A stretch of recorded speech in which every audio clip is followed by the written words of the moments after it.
Absa Agribusiness, we know that the tools farmers need are complex and dynamic, which means that the products we offer have to be world-class.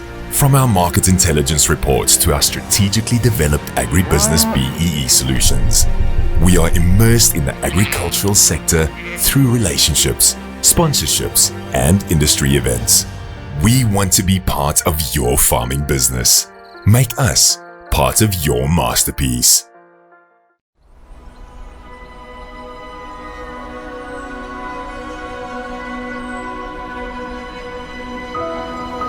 My name is Anna Posa. I'm the owner of Dreamland Piggery. We are here in Vanabel Park. Dreamland Piggery has become a family business. I'm working with my husband, my daughter, and the 2 sons that have just completed university. We have started piggery in 2004 as a small-scale farmer. We moved from 2004, we had 4 sows. We are now on the 318 hectare farm, whereby we're doing pig farming or we're doing maize production. We also have got an abattoir.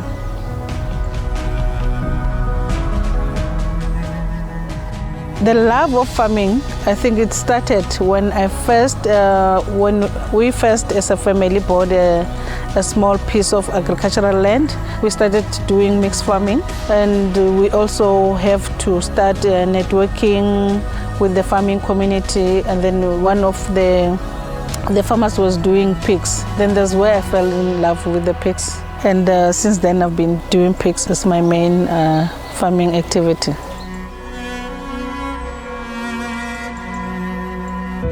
I approached Absa because I wanted to grow from being a small-scale farmer and buy another piece of land to grow my pig farming. That's where back then in 2008 when I started working with the Department of Agriculture, working with Pick and Pay. Then I met the Absa Enterprise Development Sector on one of the workshops, and that's where then I started working with Absa.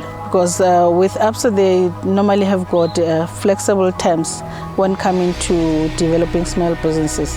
So I did fit in then, whereby in 2010, I bought this big farm from being on a 2.5 hectare. We are now owning a farm that is 318 hectare. That was through Absa that we got the loan.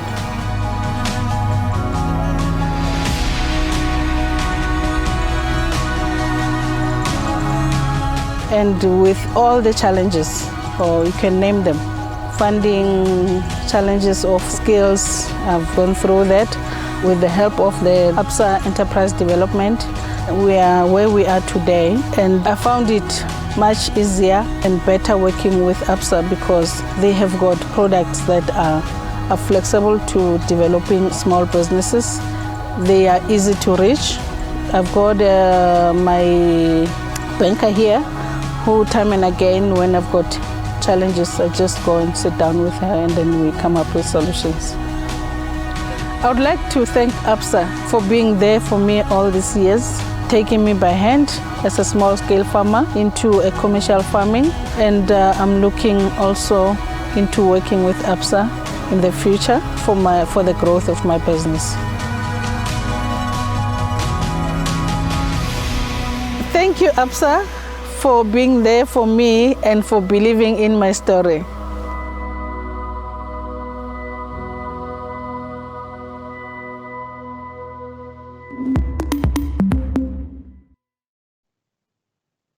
Good morning, colleagues. I want to welcome and thank you for joining us this morning for this Farming and Taxation with Diane. For those that don't know me, I'm Johan Barnard. I'm part of the non-banking financial services team in distribution support, looking after Central and Gauteng province. Just some housekeeping. Kindly raise your questions in the chat functionality. We will address them at the end of the session.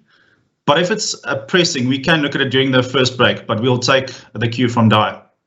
To access the chat functionality, you can actually look at the guest. I think it's in the right-hand corner of your screen. You can type in your name and surname there, and then you'll be able to chat. It's just important for CPD purposes as well, as we will allude to that later this morning. So there will be three CPD points available for those who actually need it, more your advisors, etc. So please stay online during this entire session and stay logged in, even after the break. Di will also remind you just before the break as well. The session will be recorded for those who have to actually deal with urgent matters, and it will be shared with you via a live link afterwards. I would also just like to take this opportunity to thank a couple of people who made this event possible. Firstly, Stony Steenkamp, the ME for Regional Coverage Central, Barend van der Westhuizen, Provincial General Manager for IFA in Non-Banking Financial Services, Aubrey Rotenbach, Head of Agribusiness Sector, and Sonia Delport from Events Management. Last but not least, I want to thank Di for joining us today. I've had the privilege to work with Di for the last sort of 10 years, and we've put numerous of these types of events together, and it's wonderful to see how they've grown from strength to strength, and long may they continue. For those who don't know Di, and you guys will notice that I refer to Di because that surname is quite interesting to pronounce. Apologies, Di. She's an admitted attorney with a master's degree in taxation. She's involved with tax matters for well over 20 years. She's currently the National Head of Taxation at Mazars Academy, and in this capacity, she provides tax training to Mazars partners, staff, and clients. She started her career as a full-time academic with the University of KwaZulu-Natal before moving into practice. She presents tax seminars on a national basis for, amongst others, Sanlam, ABSA, FBI, SITE, the South African Institute for Professional Accountants, to name just a few. And this is probably the best part of her CV, because this is the one that I remember the most, is that she's probably the only person I know in the tax environment that can make tax sound interesting. And I can guarantee you we're in for another treat today. So sit back, get your tax hats on, and enjoy the session with us. Over to you, Di. Thanks very much, Johan, and welcome to everybody. And I do know that today feels like a very long session, but unfortunately, when it comes to farming, there's a couple of issues we need to pull together. So therefore, what we will do is just make sure that we address those points, and then please also just hang in with me, because it's almost like a little story, and we're going to build up our story as we go. So hold on. Even if you go, oh, how's that going to work? What's going to happen? Don't worry, we will get to it. And then we want to bring a lot of our farming issues into looking what happens at the death of the taxpayer, different entities that we can farm in, etc. So let's get started. What we got and what you got sent to you was a Word document, a workbook, for want of a better word, and that contains a lot of information. We will not be going through all the information at all, but what I do want is for you to have a solid basis as a reference point. So I'm going to be looking in that document, highlighting some parts of it, and that document you will see coming up on the screen. I'll share it with you. And so, ladies and gents, what we're going to do is start at the beginning, work through, and then what we'll be doing is for our first hour and a half, going straight through our material. Then we'll take a short break and we'll have another hour and a half session. So, like I said, bit of a long one this morning, and what we need to do is get started. So what I'm going to do is bring us to that material that was sent to you, and I want to introduce you to this concept of our tax formula for farming. So what you will see, and this information is going to be set out on pages 2 and 3 of your material, is what we see and what we've got to be aware of when it comes to farming. Because, ladies and gents, what I do want us to understand is that farming is a trade that's carried on. So therefore, farming will have its own assets, it will have its own trading stock, it will have own expenses and income. But there are a few tweaks as to how we calculate that ultimate taxable income from farming. Now, having said that, can I just put us into perspective of where we are? So if we just think about it, and we've just said to ourselves, okay, farming is a trade. So what I want to say with that is, Rental income would be a trade. Manufacturing is a trade. Construction is a trade. So the first thing I want to introduce you to is that it's very possible for a taxpayer to carry on more than one trade. So if I can just introduce my drawing to you, ladies and gents, if I'm going to draw a triangle, that's going to represent a trust. If I draw an individual, that's my famous stick figure. And if we draw a company, that's going to be a square. So what I want to introduce you to is that every taxpayer, being an individual, a trust, or a company, every taxpayer can carry on a trade or many trades. So, for example, I could have an individual carrying on the trade of farming operations. I can have an individual carrying on the trade of rental. They've got property or properties that they rent out. So this is an example where we've got two trades. Ladies and gents, just the same way, a trust can carry on more than one trade. A trust could carry on the business of construction. A trust could carry on the trade, a business of farming. And exactly the same in a company. So what I want us to identify is the following. And what I'm going to do here is literally just do this as an example, just to start with an individual. But exactly the same principle would apply for a company and exactly the same for a trust. So let's imagine we have an individual. I'm not going to say it again, but remember, this could be a company, it could be a trust, any taxpayer. But remember, let's pretend our taxpayer is an individual. This taxpayer carries on the trade, the business operations of farming, and they carry on the trade of rental. They literally have properties that they rent out. So what do we have to do? Well, for tax purposes, I have to calculate from each separate trade its taxable income or loss. And then, ladies and gents, what I do is once for each little trade, I have calculated whether for that trade there's been an taxable income or a tax loss for the year. Then what I do is when I am busy working out the final taxable income on which my taxpayer, because they're an individual, is now going to pay tax, I will add the two little trade consequences together, the taxable income from the farming business operations trade and maybe the loss from the rental trade or vice versa. Those get added together and then I'll tax them at between 18 and 45. Exactly like a trust, I would work out the trade farming, its little taxable income or loss. Any other trade, business, operation, or activity the trust carries on, its little taxable income or loss, add them all together and see the tax consequence potentially in the trust. Same for a company, add both results together and tax at 28%. Now, why am I saying this? Because when we look at our little formula that we've got on our notes or in our notes, what this formula is going to do is calculate the little taxable income or loss just from the farming operations. If our taxpayer carries on any other business operations, manufacturing, rental, any income coming in from other trade activities, those trades will be calculated separately. And then once we've got a taxable income or loss from each of them, add all together, get an overall taxable income for my taxpayer and tax it at the relevant rate.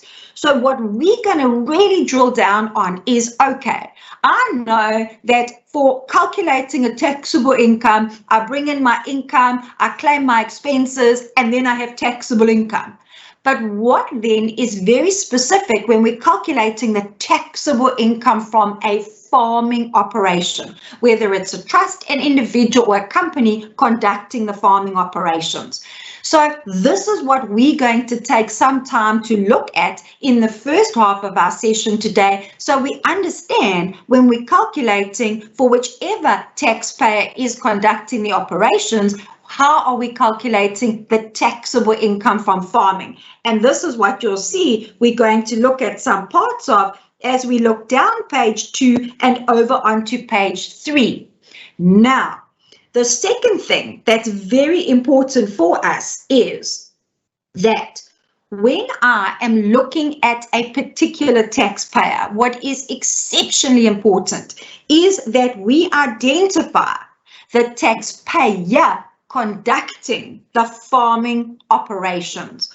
Because, ladies and gents, what is quite common in South Africa is we might have one entity in which we place the farmland. Now, farmland is an issue in South Africa because we can only have one title deed holder of farmland. So therefore, if I want, for example, in my last will and testament to leave my farm, as in the farmland and the buildings, etc. on that, if I want to leave that to 2 or 3 children in my will, how could I do that? Because the title deed can't be split between more than one deed holder. So that's why very often the actual farmland is placed in an entity like a trust. But a taxpayer other than the trust actually conducts the farming business, the farming operations. And that may be an individual or may be a company. And very often we put the shares of the company in the trust. So this is very, very important. When we're looking at this formula, and what income must be brought in, and what qualifies as farming activities, what expenses we can claim, etc., etc. You have to identify the taxpayer conducting the actual farming operations.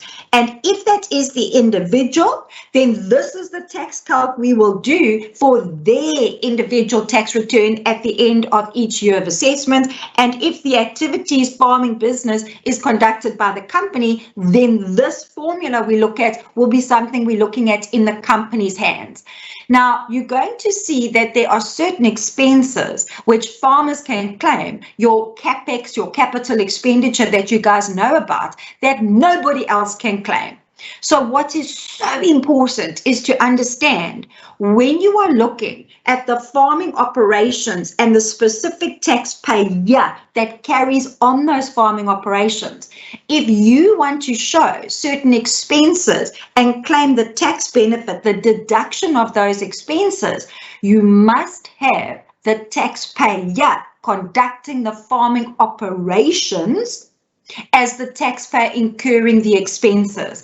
And ladies and gents, particularly with family structures, we are very, very, very bad because the farming operations might be conducted in the company. But hey, dad's in town, dad's there, dad signs the invoice for a particular lot of feed or seed or fertilizer, and dad incurs the expense. Then somehow money's released from the trust and this happens and that happens.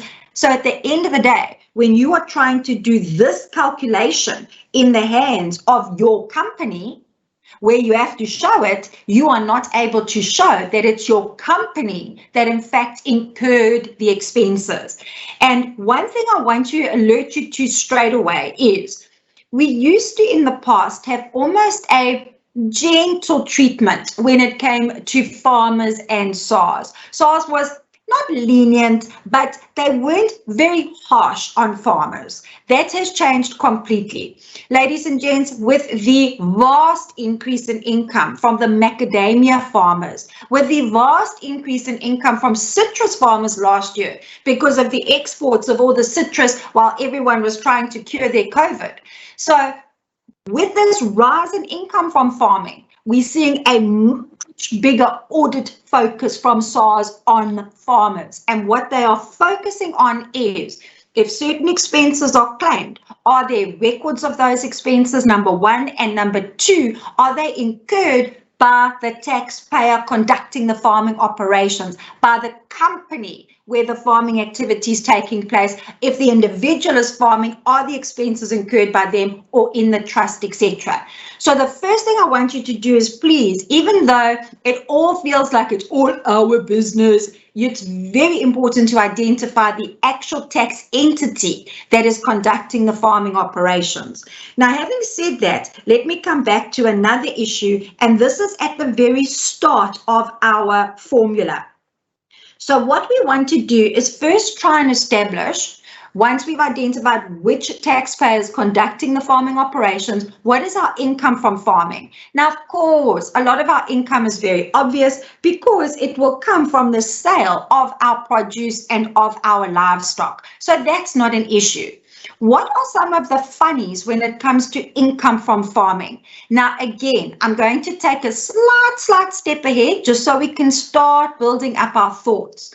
This idea of what our income from farming is, as easy as it sounds, is unbelievably important, because if we jump quickly to page number 3 of our material, we referred a little bit earlier to these wonderful capital expenses that farmers get to deduct, our so-called capex that we always talk about and we'll look at. We always talk about these fundamental expenses that farmers can deduct. No one else can, only the taxpayer conducting the farming operations. Brilliant. But what we're going to learn is, as wonderful as some of these expenses are that you get to deduct, one of the limitations is, and we're going to look at all this, but just to get our thoughts right, one of the limitations is that the deduction of these expenses is dictated by, limited to, how much taxable income you have from farming for the year. So, ladies and gents, if I am showing amounts coming into my income from farming, and it is found that the income I'm including is in fact not from farming operations, what is the consequence? You have increased your income from farming, you've increased your taxable income from farming, and maybe you've claimed more of those capital expenses than you should have. Why?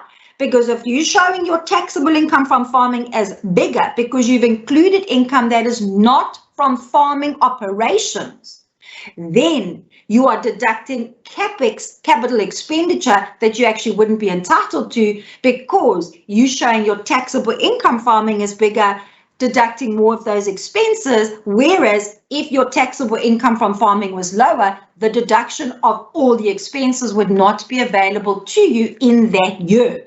And this is where SARS comes, adds back certain expenses, and we hit with penalties and interest for making mistakes in a tax calculation or a return.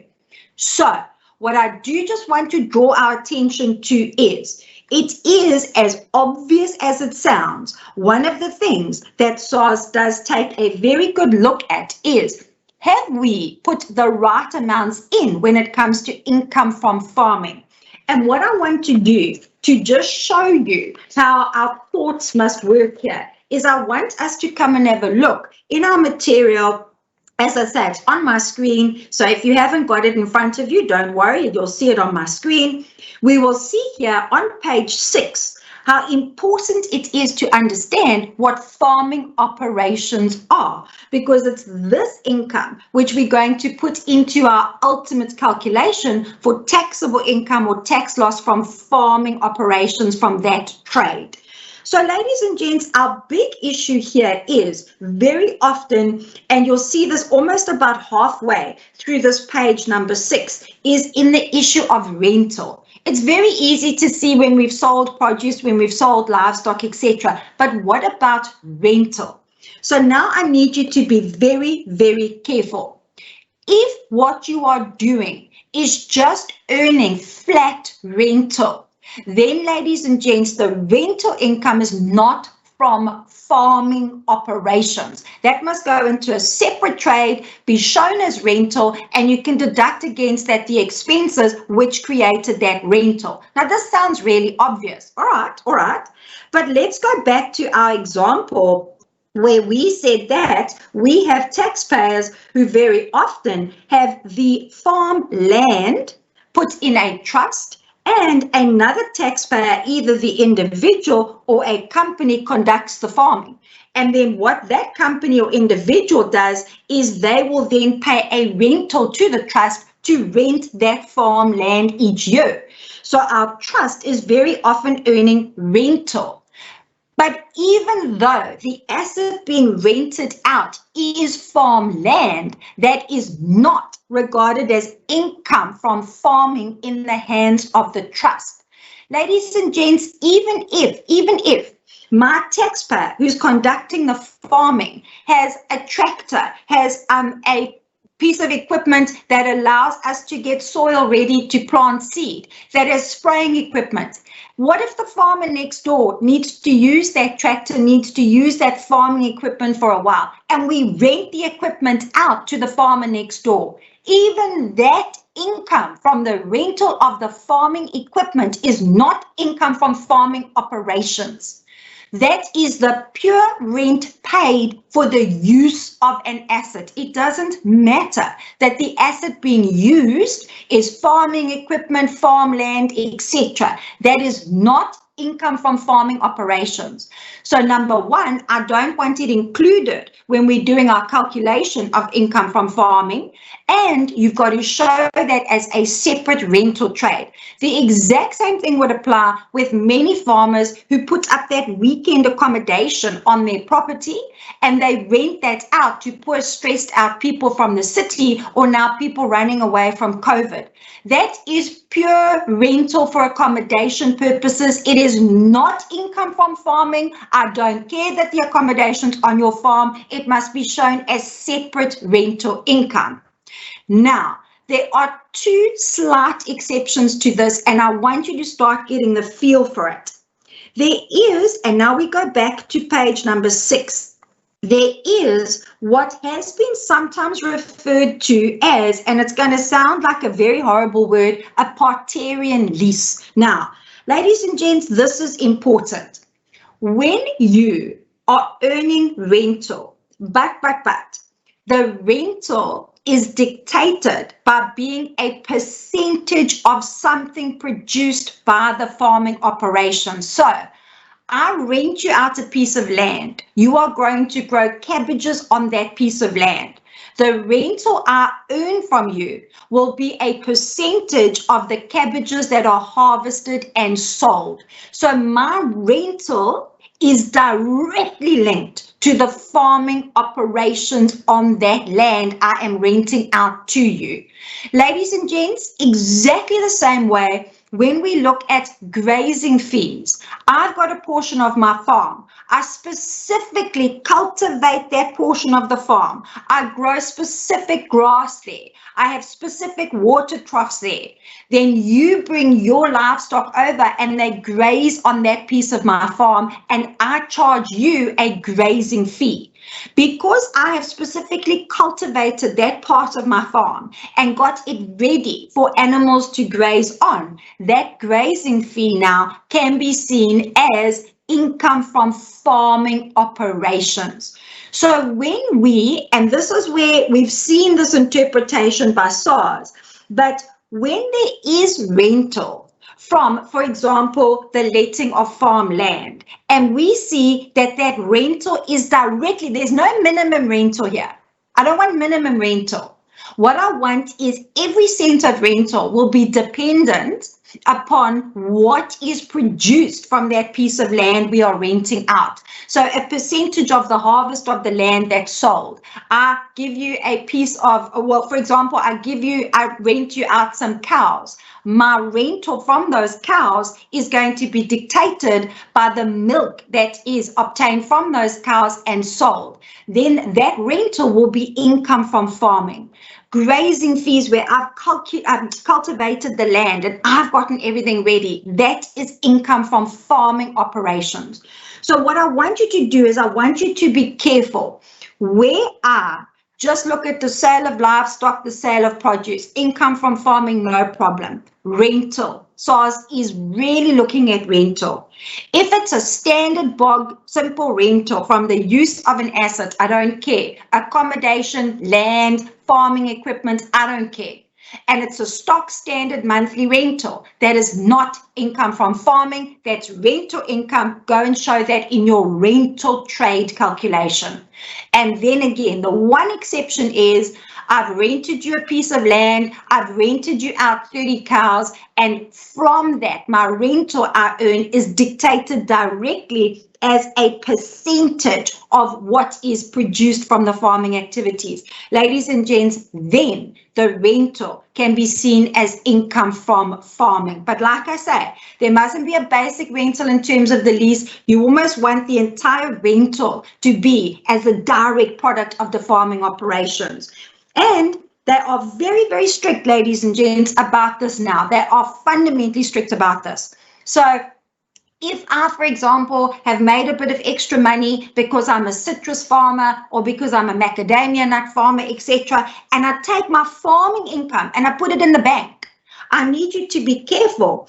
Even that interest that's earned from your farming income in the bank is not income from farming operations. That is interest income that is coming from a fixed deposit. And I'm going to just give you this as a last example to show you how strict this interpretation is. And they give us the example of somebody who breeds racehorses. So number one, he's got a farming operation where he breeds racehorses and sells them. He also will sire, use certain of his studs to sire and that kind of thing. That's farming operations.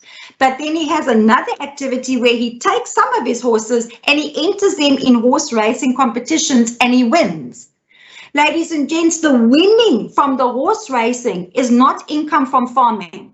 That must be shown as a separate trade and income from racing horses with those expenses. The income from his farming operations is the income from selling the horses that he breeds, helping sire new horses, that type of thing. So it is very, very important that we are very clear about what income is from farming operations, because number one, it dictates further expenses you can claim. And if you are not earning income from farming operations, then none of those beautiful capital expenses can be set off against that income. And just to use as another bold example, if our trust is renting out farmland to the taxpayer, individual or company who is conducting the farming operations, and it's a stock standard rental that we want paid into the trust, then, ladies and gents, the trust is simply earning rental. No beautiful farming expenses can be set off against that rental because the trust is not conducting farming operations. So number one, who is the taxpayer who's farming? And number two, check carefully what you're putting into that income from farming. I'm warning you in advance. Farmers have been including a lot of income that is not farming income, and SARS are looking at it. And wind farming is not farming, so money you make from wind farming, even if those dreadful white windmills are on your farm, is not to go into your income from farming. So now that we've had that rant, let's just come back and have a look at a few other issues in our tax formula that I want us to address. So I'm going to shoot us back to page number 2 so that we've still got our tax formula on our screen. Now, ladies and gents, the second thing I want us just to be careful of, and I don't want to do this in huge detail, but I do want us just to be clear. So let me deal now with this idea. So now we've identified our taxpayer who's farming, and this issue that we're going to address now is to deal with a farmer of livestock. Because, ladies and gents, sadly, we've still got large parts of South Africa. The Eastern Cape is being hit now. The Northern Cape is still battling. In the Western Cape, we've kind of come right for a little bit. And what are we battling with? Drought. We've also come through a big time of stock disease. So what I want to talk about now is, what if you are a livestock farmer and you have been forced to sell some of your livestock? There is a little bit of good news, but you're going to have to stay with me just to understand a little bit of it, okay? So, ladies and gents, what we are going to see is the following, so number one, I'm dealing only with a livestock farmer here, and I'm dealing with a forced sale of livestock. I'm going to go into what forced the sale in a second, but when that forced sale takes place, I want you to think about it logically. This is a time of distress. This is a time of drought. It's a time of disease. Fire could have come and burnt up the grazing area. So when a forced sale takes place, this isn't a good time for a farmer at all. So what we've got to say is, if I'm forced to sell livestock and I get income from that, it will create taxable income in that year on which I've got to pay tax, when of course I would much rather be having that money and not having tax on it in order to stay afloat. So we understand that. Let me give you a sneak peek. We don't have much to help you there, okay? But what relief is there for a farmer who is forced to undergo a forced sale? Well, the first thing I want us to do is, I want us to come and have a look in our material, and I'm just going to shoot there. It's on page 37. So please don't have a heart attack as we go through all these pages and you feel queasy as they whiz past you on the screen. As I said, we will deal with some of it in particular, and then the rest I just want you to have as a good reference section. So the first thing I want you to do is, on page 37, we're going to see a heading. We're going to see drought, stock disease, and damage to grazing by fire or plague, and a government livestock reduction scheme. Now, ladies and gents, what you also start seeing on this screen are paragraphs. And for those of you who are familiar with the Income Tax Act at all, this is a little bit strange, as we usually see section numbers. So all I want to do is remind you that in respect of our farmers, they deal a lot, and you'll see me refer to it a lot, with the provisions in the first schedule to the Income Tax Act. So in fact, what we learn with farmers is, once you are earning income from those farming operations, we are going to ensure that that taxable income we calculate, or loss, is going to be calculated mostly in terms of the first schedule. In fact, if something's in the first schedule, you have to treat it like that before you go and look in the rest of the Income Tax Act. So if we have a look when it comes to forced sales of livestock, what we're going to see is that there is a paragraph 13 in the first schedule, which is very important. Now, as I say, I've got some good news and some bad news for you. So, ladies and gents, if we come and have a look at our information, and this is in our workbook, our notes, on page number 37, I want you to imagine two types of things have happened. One, which is quite common at the moment, is when you have been forced to sell your livestock because of drought, stock disease, damage to your grazing by fire or plague. Okay, so you've been forced to sell your livestock, right? The first thing I want you to realize is that I want to now talk about a 5-year period. So something very specific has happened: drought, disease, fire, forced sale of livestock. I want us to look at a 5-year period. Now, careful with this. In the year 1 that you are forced to sell the livestock, you have to put the money into your income from farming. There is a small exception to that, which I'm going to discuss just now, but most taxpayers don't use it. So bear with me at the start. Let's pretend that this is in 2020. We've had to sell livestock, drought, fire, disease, etc. And let's pretend, I'm just going to make up numbers here, ladies and gents. We've sold our livestock for 4 million, forced sale. That money must come into your income in the year of the forced sale, right?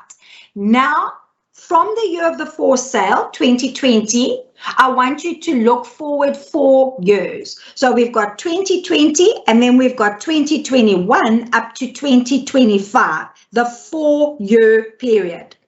Here's the deal.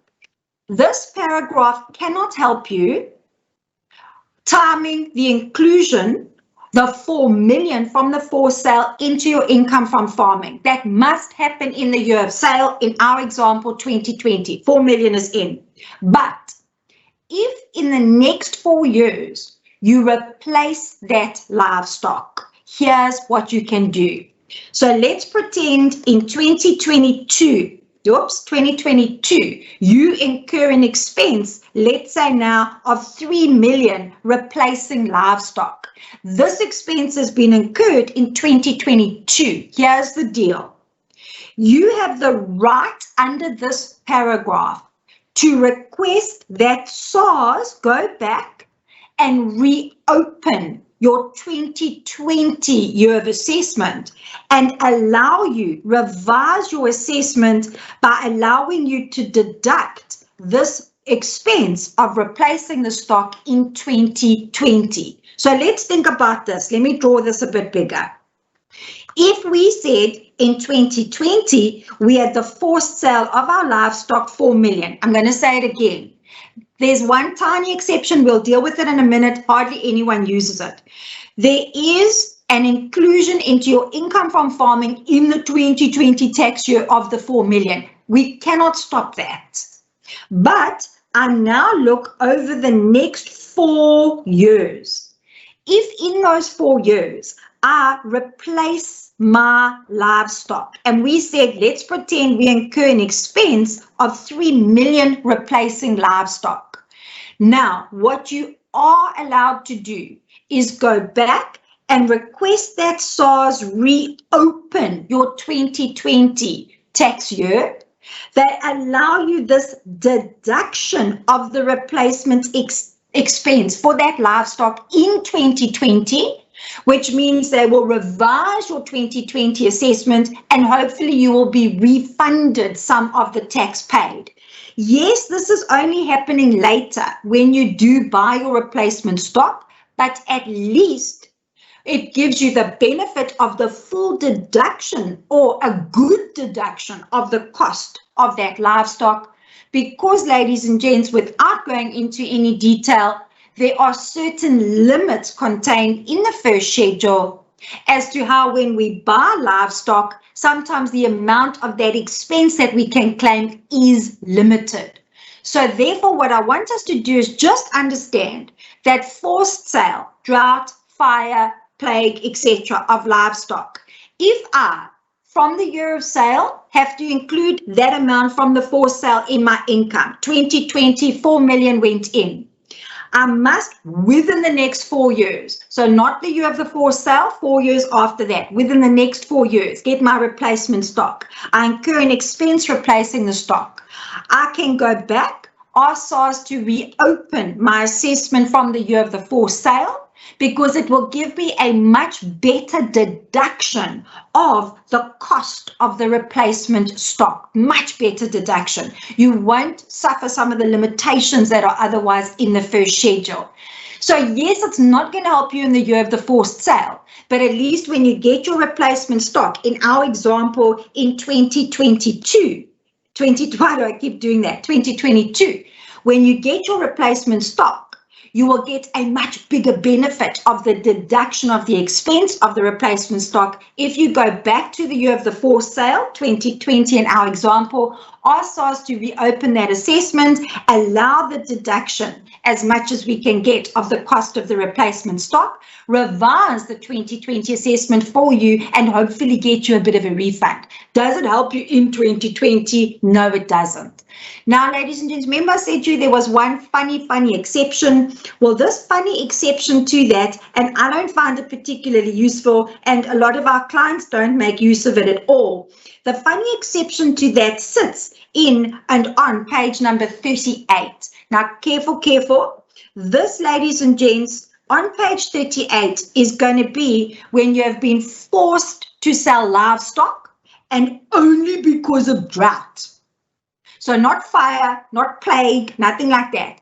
So this funny exception, if you've been forced to sell your livestock only due to drought, if whatever you take from the sale of that livestock is put into the land bank, the land and agricultural bank, then, ladies and gents, the money that's put in the land bank will not be included in your income from farming for as long as it sits in the agricultural and land bank. It can sit there for up to 6 years. The moment you withdraw it out of the land bank, then it will become part of your income from farming.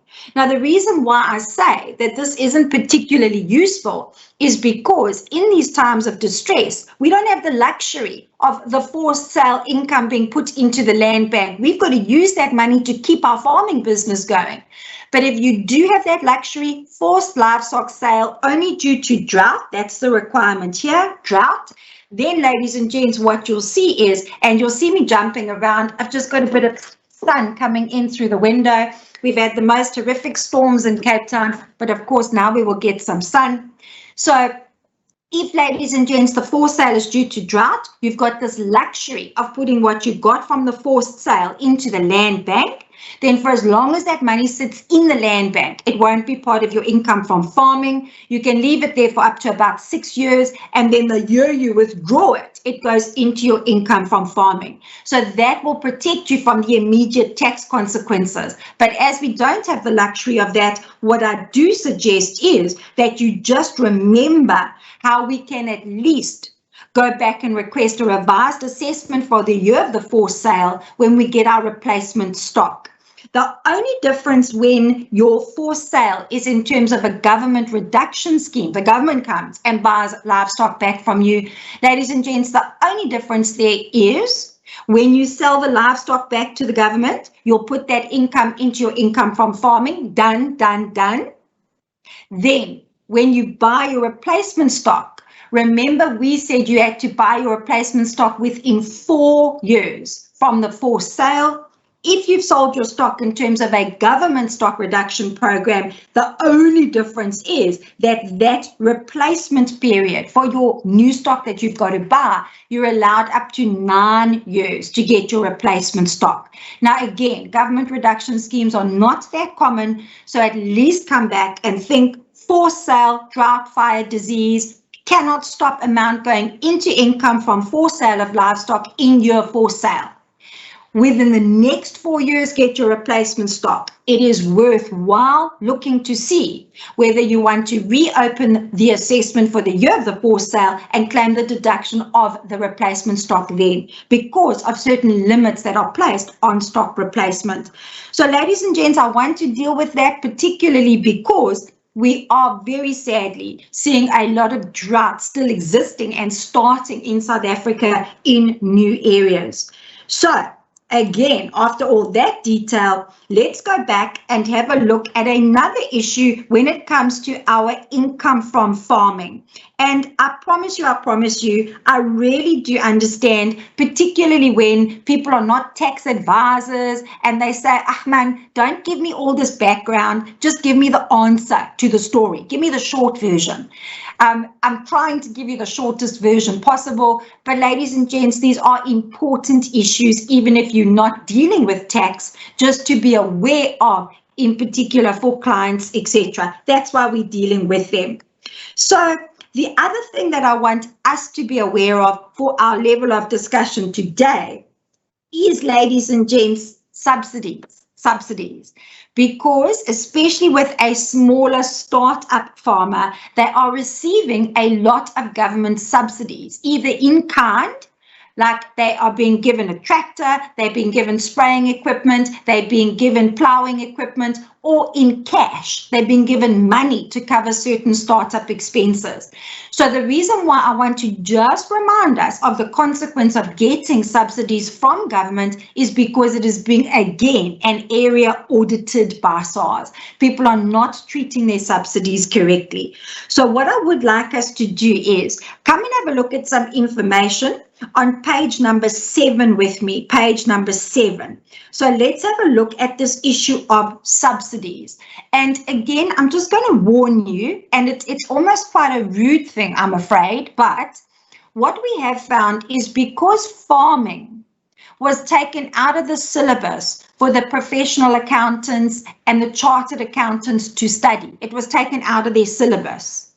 The problem is a lot of the textbooks and information on farming are therefore not sometimes as up to date as they should be, okay? So what happened is, because a lot of these textbooks are produced for students studying, the students no longer have to study farming. These chapters in those textbooks have often fallen a little bit out of date or been updated badly. So ladies and gents, please, I don't care what you read anywhere else, the information on page 7 is the correct information for subsidies. And I'm not going to be rude here, but a very big publisher got a very rude email from me the other day because their information was so out of date and dangerous. So this is the up-to-date info on subsidies, page number 7. So what's the deal? Well, the deal is that essentially for farming, we can get given 2 types of subsidies. So if we have a look on page number 7, we're going to think now, first of all, of the subsidies coming in to our income from farming. Okay, so remember that would then swell our income from farming. We would claim expenses we would be allowed to claim, which we're going to look at, and it would increase our taxable income from farming. That's the consequence of a subsidy. So let me look at the 2 vague types of subsidies we get. In a nutshell, one subsidy is given by government, and this subsidy will be specifically allocated to cover some of those nice capital expenses we spoke about briefly that a farmer can get. What we're going to learn are the rockstar Para 12 capital expenses. I have no idea why I am writing my numbers so badly today. I can only apologize.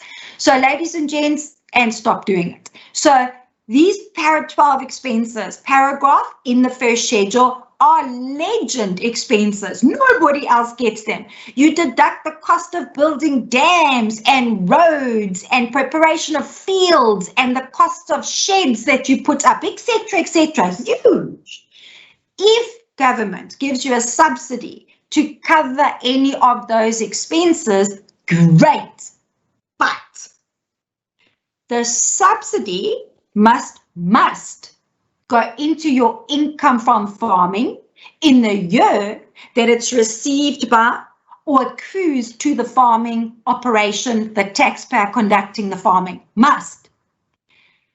When you actually incur the expenses that subsidy relates to, so when you build your dam, when you lay your irrigation, when you put in certain power lines, when you build a shed that you need, when you get a field prepared for planting, only when you incur the Para 12 expenses can you then look at deducting them in terms of the rules we're going to look at.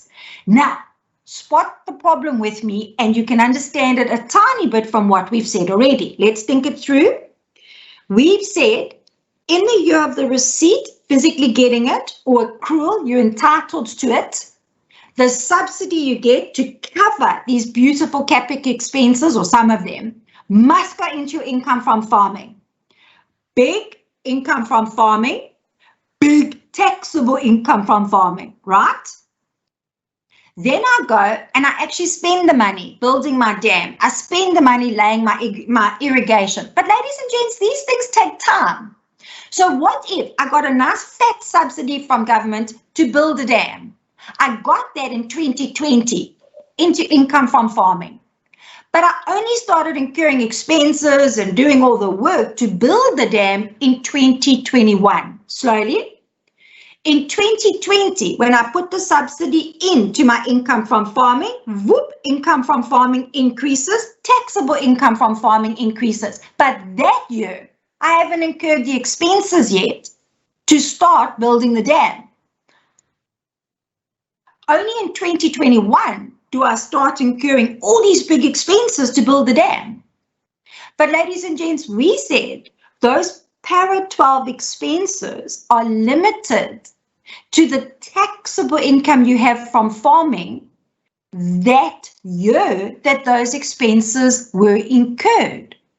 The expenses are incurred in 2021. I didn't get the subsidy in 2021. I don't have big income from my farming yet in 2021. So that means that although I'm incurring the expenses in 2021, I won't be able to deduct them until I start getting good taxable income coming through from my farming activities. So I want you to realize when you clap your hands in joy because you've got a subsidy, the potential cash flow consequences of the subsidy. They do not allow you to create a timing match between putting the subsidy in your income and incurring the expenses it relates to. They're separate things. Put your subsidy into income from farming the year it's received or accrued. Our example, 2020. Pay the tax. Then when you incur the relevant expenses that the subsidy was for, you're going to realize that you will then follow the rules in that year to deduct those expenses. And as I said, particularly with CapEx, because there's often a mismatch, there are often cash flow consequences of these subsidies. But that's not all. Another time we can get subsidies is subsidies that relate to any expense that might be incurred for the farming operation. And here, ladies and gents, a government can give you a subsidy in order for you to go and buy fertilizer. A government can give you a subsidy in order for you to pay for certain rental expenses, etc., etc. But, ladies and gents, a subsidy can also be in kind. So the government can give you a tractor, the government can give you a truck, the government can give you plowing equipment, etc., etc. So now what? Well, here's the deal. You've got to take a step forward with me now. Okay.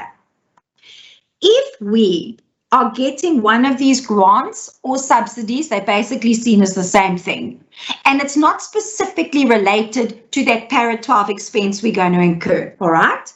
What then? Well, ladies and gents, here's the problem.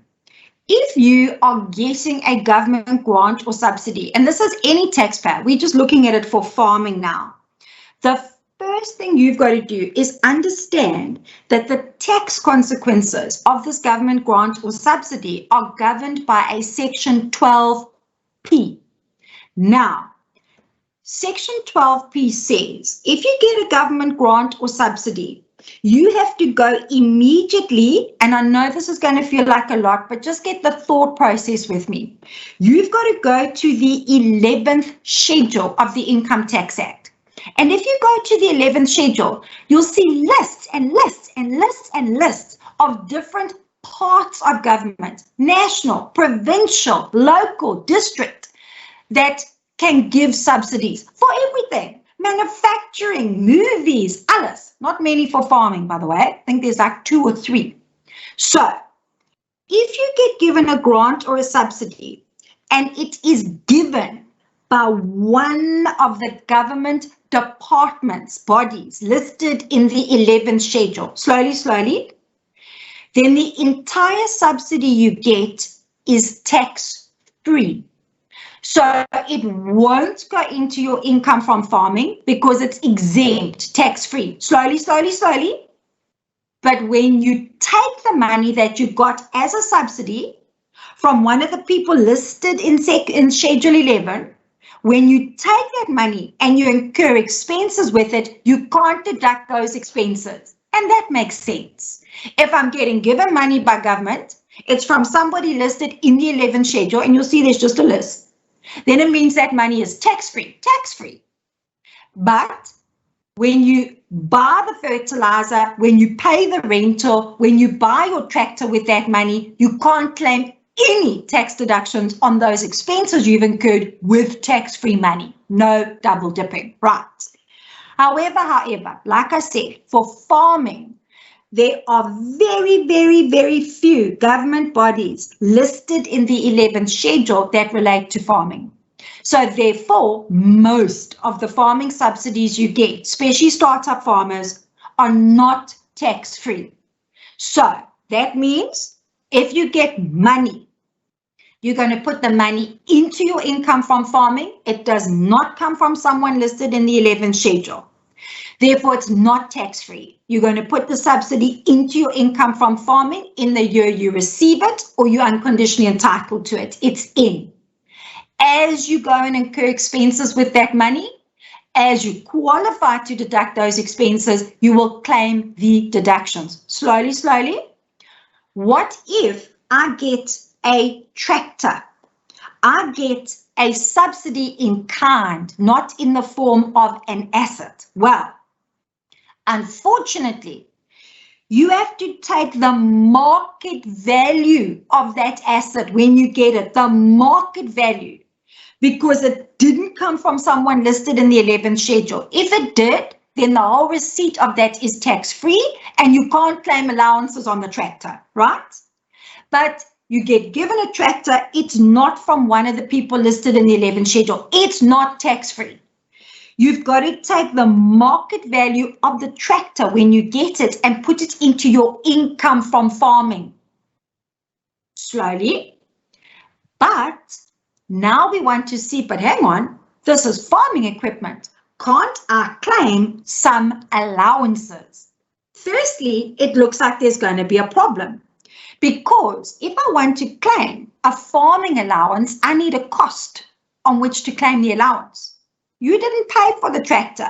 You got it as a grant, a subsidy. So therefore, there's no cost. Slowly, you've put the market value into your income from farming of that tractor in the year you got it. That's there.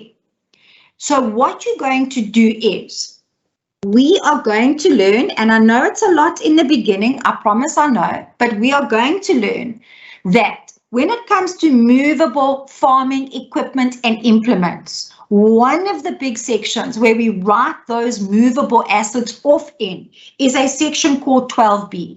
And this is where we write them off at 50% in year 1, 20% in year, 30% in year 2, and 20% in year 3. Okay.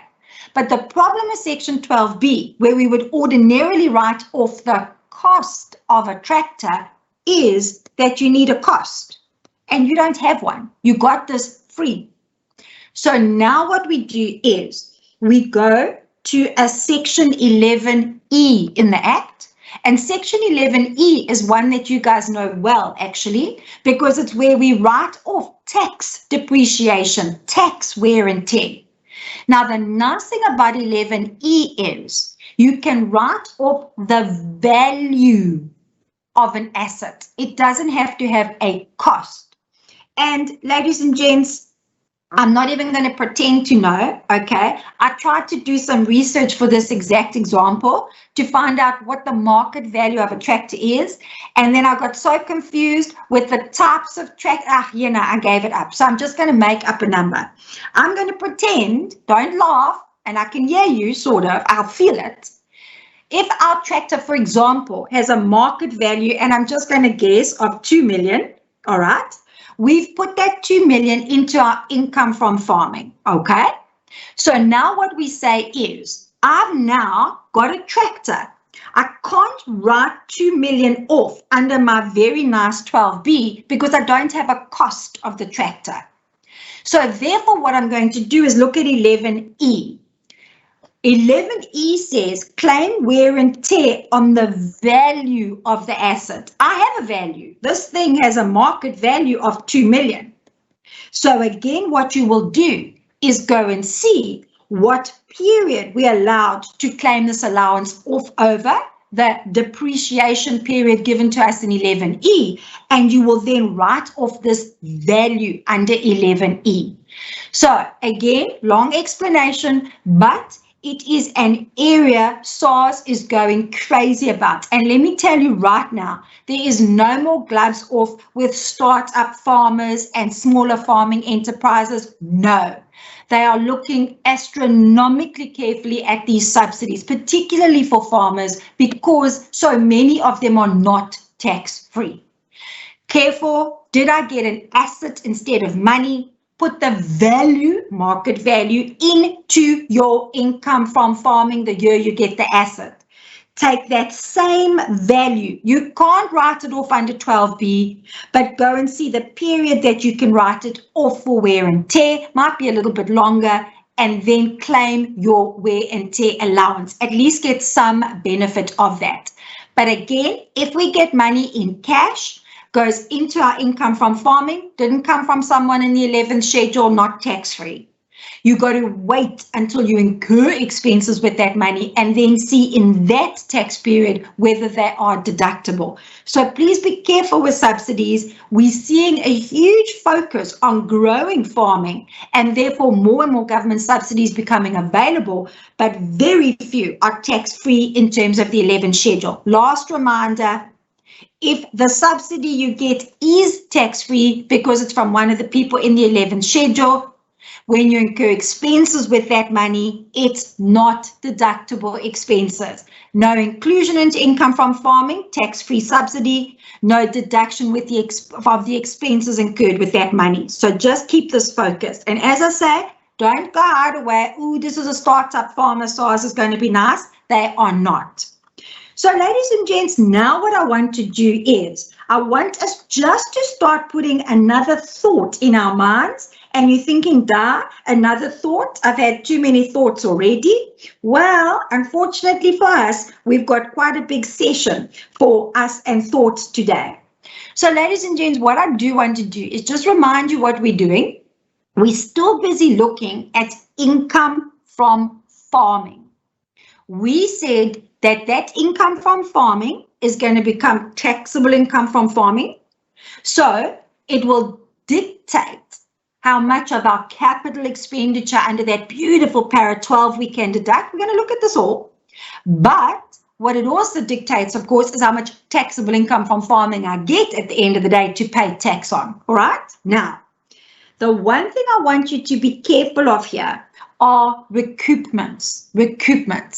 And ladies and gents, the reason why I want to introduce this idea to you now is because two things are happening at the moment.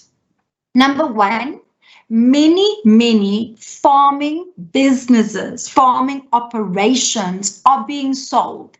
So we are seeing the sale of a farming business, okay? Number two, many farmers are still farming, especially our smaller farmers, in their own name. So when we have a look at the type of farmer conducting the farming operations, we might find an individual. So if that individual is farming in their own name, they bought equipment, they incurred expenses, they have been claiming certain tax allowances, and they therefore own these assets in their own name. Now, the problem becomes, and we're going to see, this is something we're going to look at today, is what happens when the farmer passes away.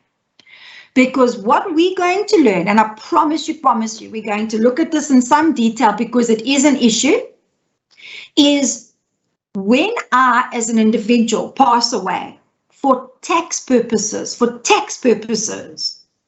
they look at all the assets I own in my own name, and there is a deemed disposal of those assets. Now, in the old days, before 1 March 2016, the only tax consequence we had of that deemed disposal when I die, and these are assets I own directly in my own name. The only consequence before March 2016 of all assets that I owned in my own name when I died was a capital gains tax consequence. But from 1 March 2016, if the taxpayer passes away on or after 1 March 2016, then there are new rules and they're not good. These new rules are contained in Section 9HA. I must just let you know, ABSA has done a fantastic thing with the broadcast of the seminar to you, and it's allowed us to create a situation where you can see me and you can see the screen I'm writing on. But the problem is I can see me as well.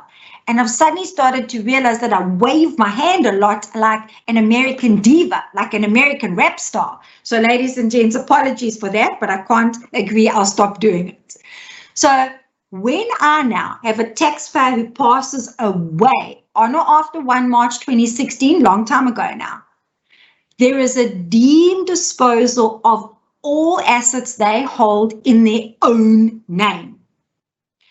So what I want us to start thinking about is, if I look at the disposal of a farming business, farming operations, one of the things the taxpayer will sell are assets that they've been claiming tax allowances on. Now, any taxpayer can sell their business. So if my trust was farming, my trust would sell those farming assets. If my company was farming, my company could sell those farming assets. If my individual is farming, my individual can sell those farming assets, right? So there would be a disposal by my trust, my company, my individual, whoever's farming, of assets that I could have claimed tax allowances on, right? The step we take further from that is, for an individual, when they pass away, the assets they own in their own name, there will be a deemed disposal of those assets because of this new section 9HA.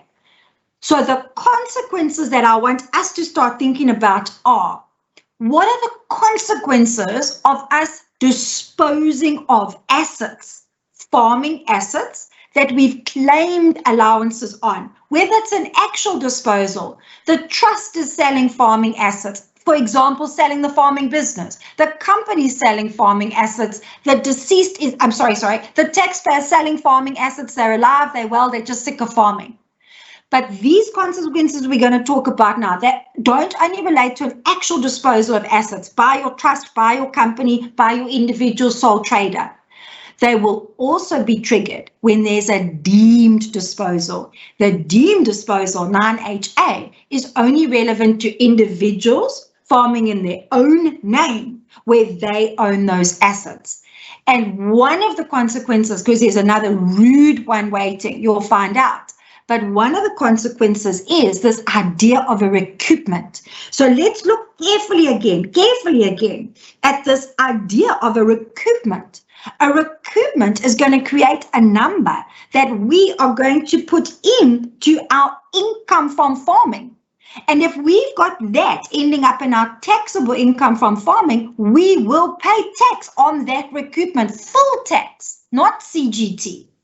So ladies and gents, what I'm going to do is I'm just going to take the smallest time to just roughly show you what a recoupment would look like. So the first thing we want to say is any disposal of a farming asset, and we're just dealing with farming assets now because we're doing farming, any disposal of that farming asset on which tax allowances were claimed, then we've got to look at a potential recoupment, okay? Actual disposal, trust sells asset, individual sells asset, company sells asset, but also a deemed disposal that a sole trading individual could suffer at their date of death, right? So what do we want to look at? Okay, what I'm going to do is I'm going to turn around and say, let's just pretend, and you're going to have to just pretend with me some more, please. I'm going to pretend that our taxpayer, company, trust, individual for now, bought some crop spraying equipment. And again, don't laugh, I haven't researched this. And let's pretend it cost 400,000.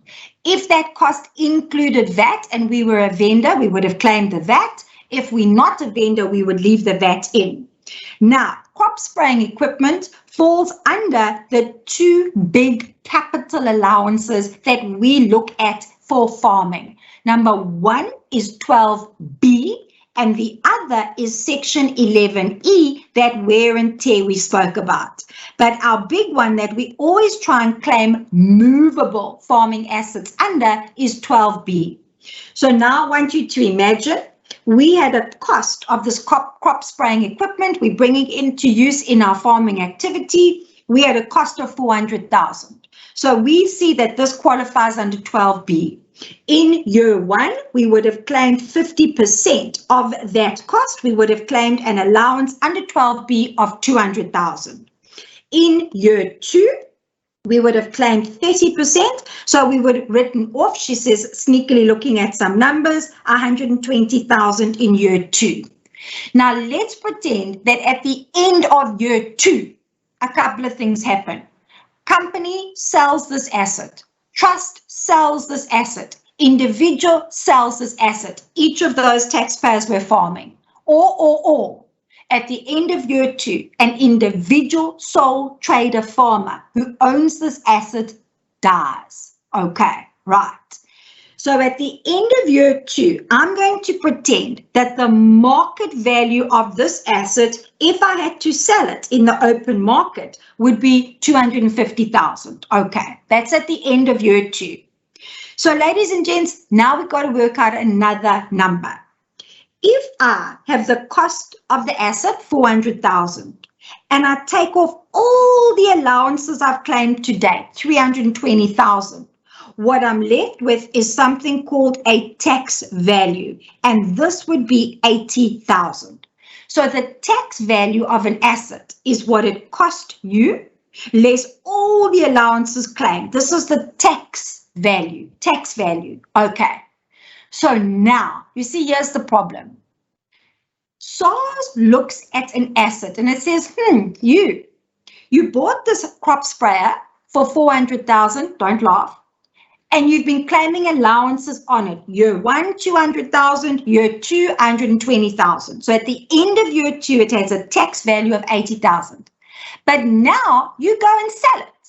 You sell it for 250,000. What says SARS? Now I want some of those allowances you've claimed back. And when SARS gets them back, that's the recoupment that goes into income from farming. So SARS works out the recoupment. Well, the section that does it is actually 8.4a, and the section says, right, take the market value, what you sold the asset for, 250,000, take what you sold it for.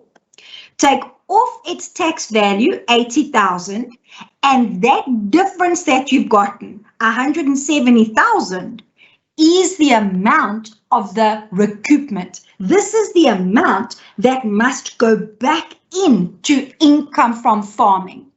Just as a note, you will never be forced to add back a recoupment bigger than all the allowances you've claimed on the asset. But ladies and gents, we don't need that. We need to know the theory here. What's going on? So that means that our farming trust, farming company, farming sole trader who sells this crop spraying equipment for 250,000 will have to add back into income from farming a recoupment of 170,000. Taking what they got from the sale, 250, take off the tax value of the asset, difference 170,000 into income from farming. Okay. But if I go back to the idea of a sole trader, and this being the year that my sole trader passes away, what now? Well, what we said was Section 9HA deems a disposal. It's going to pretend that my taxpayer has had a disposal of this asset. So as a result of that, a deemed disposal says, I'm going to pretend that this same piece of crop spraying equipment in the year of death was sold for its market value, 250,000. I will take off from that the tax value of the asset, and this will result in a recoupment of that 170,000. So ladies and gents, in the year of death of the sole trader individual farmer, they own a lot of farming equipment that they've claimed tax allowances on. There will be a deemed disposal of every single one of those assets they own in their own name. And depending on the market value of each of those assets, we will have to look at a potential recoupment and an inclusion into income from farming. So what does that mean? That means that up till the date of death, we've got to fill in a tax return, a last tax return for the deceased. That last tax return, because they're farming in their own name, will include taxable income from farming. This recoupment will increase their taxable income from farming, and all of that will help make up the last tax liability of the deceased. And any tax liability triggered in the year of death of the deceased must be settled out of assets and money left behind by the deceased. So what we've got to understand is not only the actual disposal of farming equipment and assets that we've claimed allowances on, trust, company or individual, triggers the recoupment, but also this deemed disposal coming out of the death of an individual if these assets are held in their own name. So ladies and gents, please, I need you to understand with me this idea of recoupments, and if we are looking at disposing of assets that we claimed our too big tax allowances on while we own those assets, and then the deemed disposal that we're starting to understand in the year of death of an individual if they farmed in their own name, own these assets in their own name. So ladies and gents, one last issue that I want to consider just as we're looking at our income from farming is this issue of closing stock. And there's just a couple of things I want to look at here. One is very important for livestock farmers. It's like good news that can later become really bad news. But I also want to look at something for our produce farmers. So what I do want to do now is, what I want us to do is just come and have a look at this idea of closing stock. And I just want to get my actual page reference for you. Let's come and have a look in our material.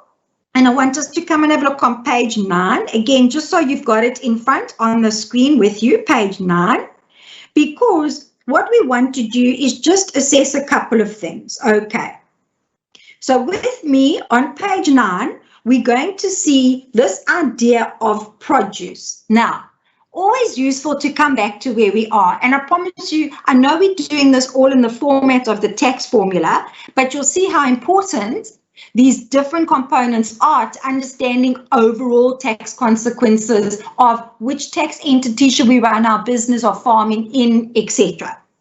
So for any business, ignore farming for the moment. Closing stock is a complete nuisance because for any business, when we calculate closing stock, that produces an amount of income for that business. So that's why I said to you, bear in mind where we are in our formula for farming. We are still seeing what swells your income, because that can swell your taxable income and swell tax payable.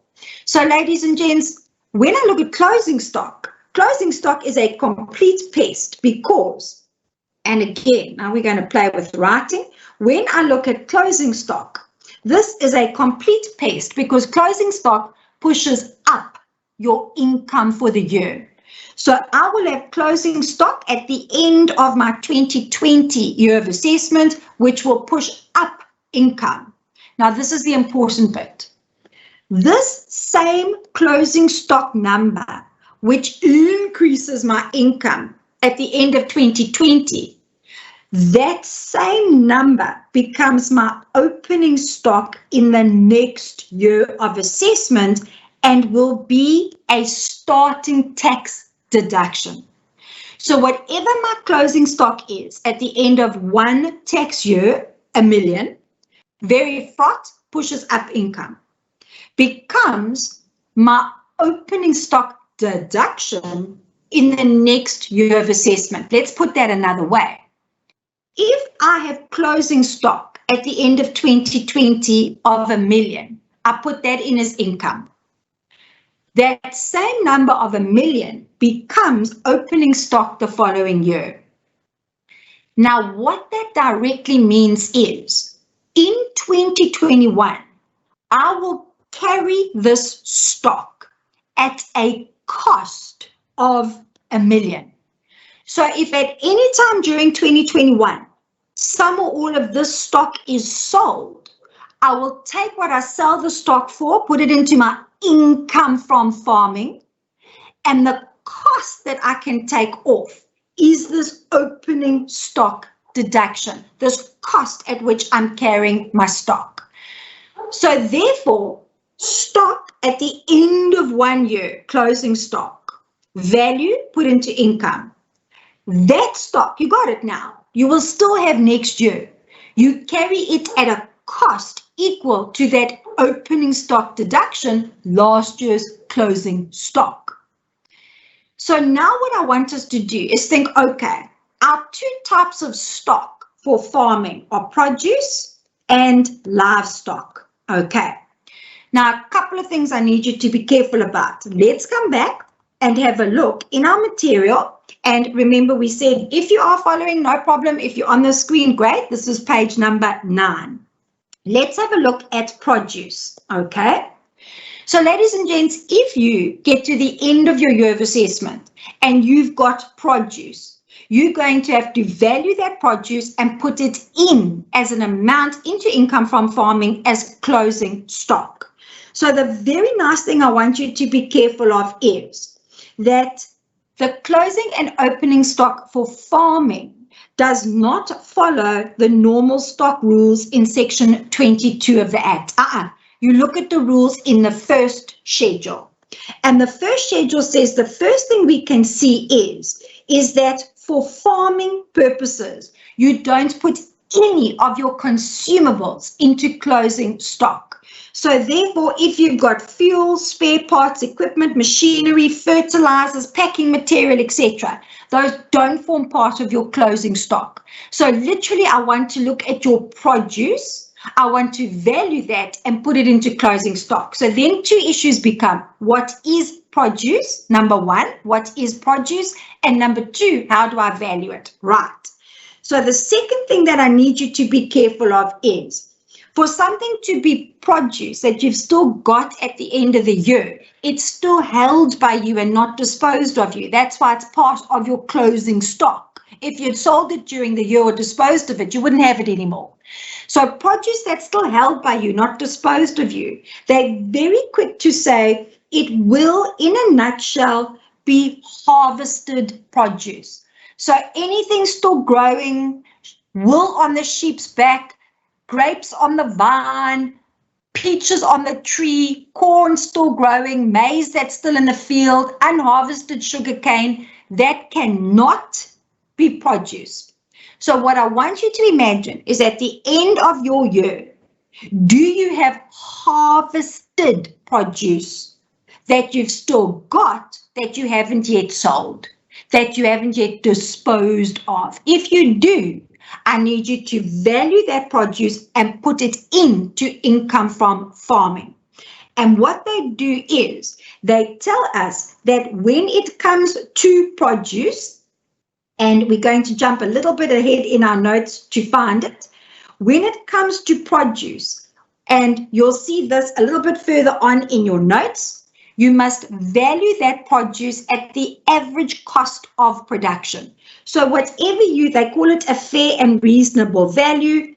So if I get to the end of the year and I've harvested produce, it's not still growing, it's not still in the field, it's harvested. I've got to value that produce because I haven't disposed of it yet. I use what's called a fair and reasonable value. SARS sees that as the average cost of production or market value, whichever is lower. Value that produce and put it into closing stock, income from farming. Next year, that becomes the cost at which you carry that produce. So if you do dispose of that produce next year, you will have income from the sale of produce. You will set off the cost at which you're carrying it, the opening stock deduction, and you will be taxed on the net amount. Okay, that's produce. Now, the only sneaky thing that I just want you to bear in mind, and you'll see this information is set out for us at the top of page 10. The only thing I just want you to bear in mind, and this is again something to just be careful of because it is a big issue. SARS is very, very focused now on closing stock when it comes to produce. So remember, anything harvested, we've got it, we haven't disposed of it. We work out a fair and reasonable value, which SARS says is the lower of average cost of production or market value. Put that into closing stock, increases income from farming. That same number becomes the cost at which we carry that produce in the next tax year. Done, okay? So what do we want to be careful of? Well, the big thing I want you to just put somewhere in the back of your mind is, what if you have harvested produce, but you are in a situation where you have put that produce into a co-op slowly to be sold on your behalf, but it hasn't yet been sold. So this is very important, something to just bear in mind, please. Watch the important words here. So let's imagine, and the case dealt with exactly this. You harvested a whole lot of grapes. You put those grapes along with everybody else's into a co-op. They've smushed all the grapes together. They're busy fermenting your grapes, and those grapes are busy turning into wine that will be sold, but it's not sold yet. Ladies and gents, we use many co-ops in South Africa. So here's the important thing.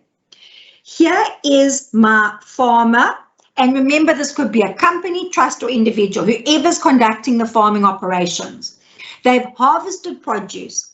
They've put that produce, careful, into a co-op, but they haven't sold it to the co-op. This is very important. If you've sold the produce, it's sold, finished, klar, put the sale of produce into your income from farming, klar. But here's the problem.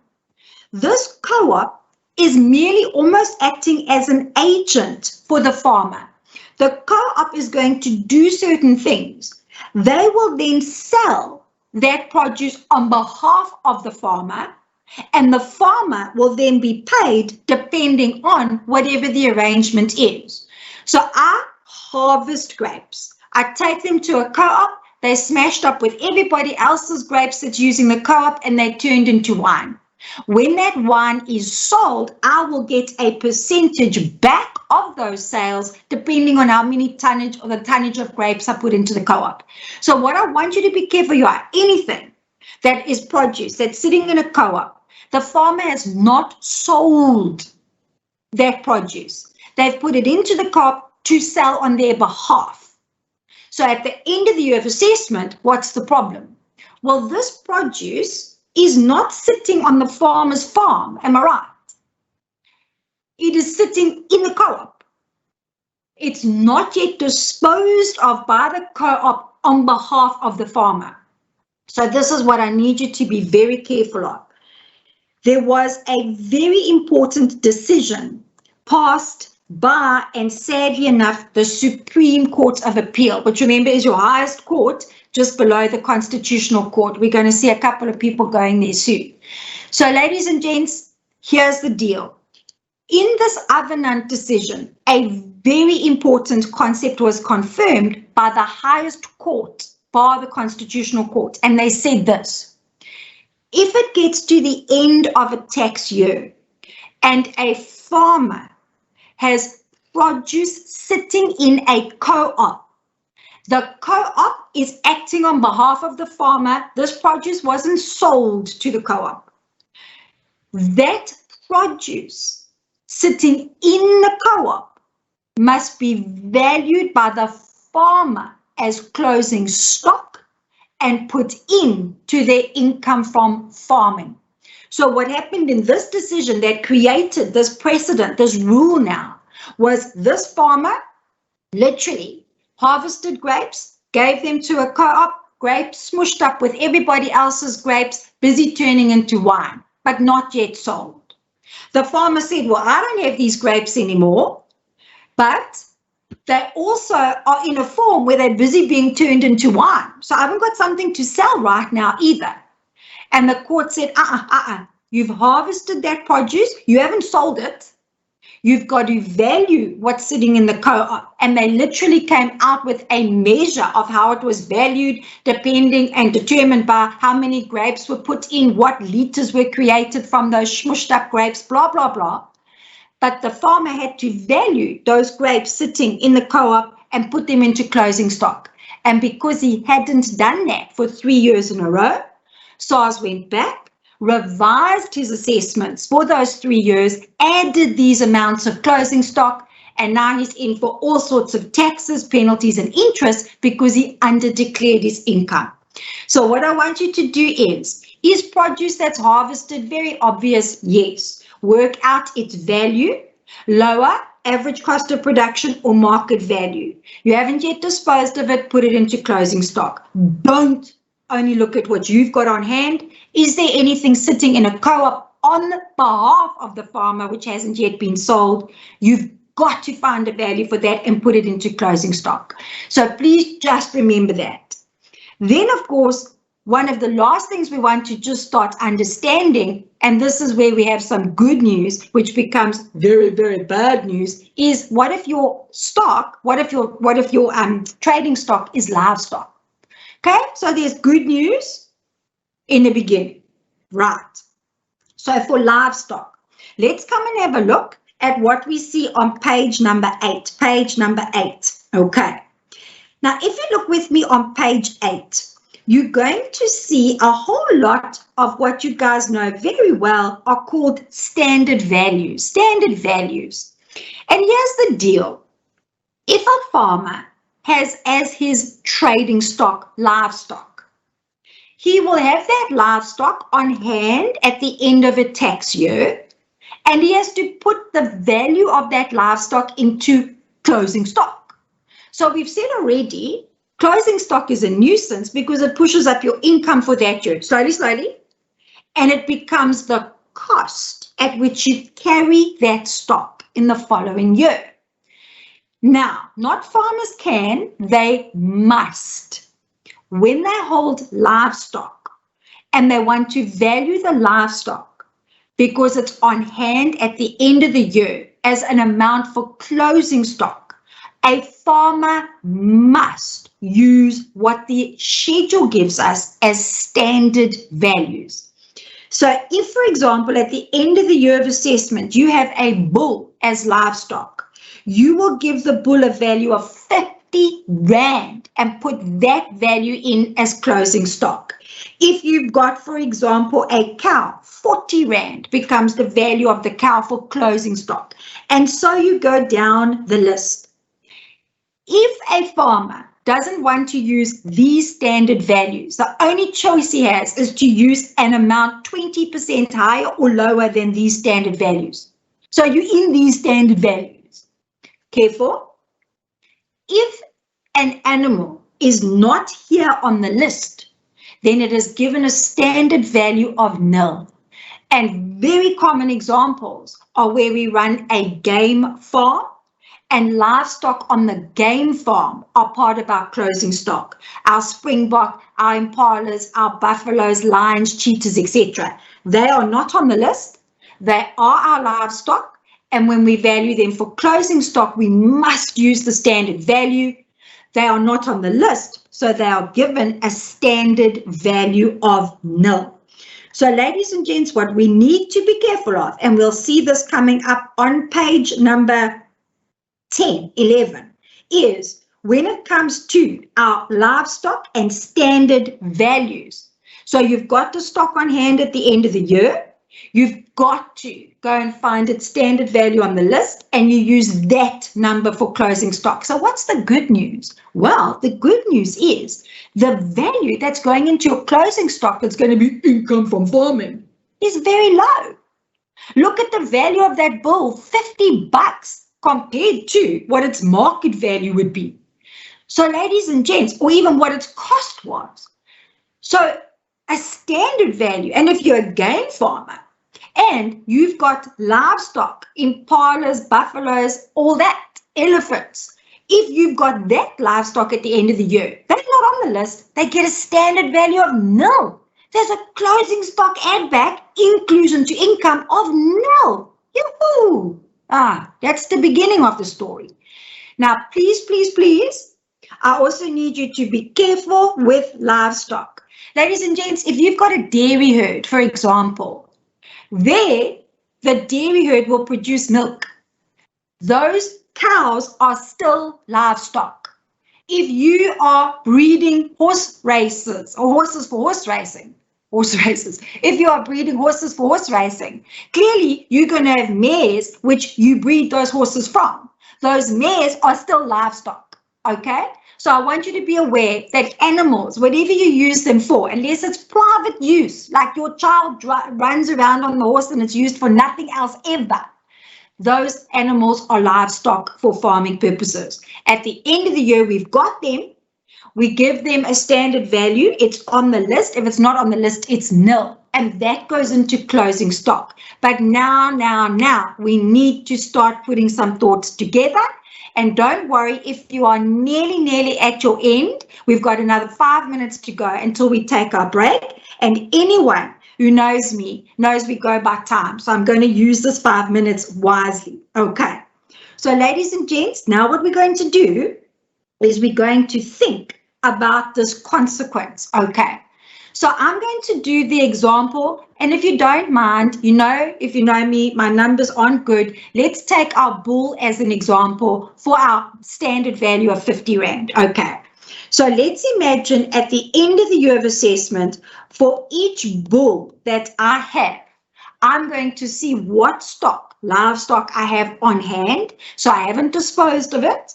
And I'm going to say, right, I have to, for each bull, include a value of 50 Rand into my closing stock. That means it will increase my income from farming in 2020 by that amount.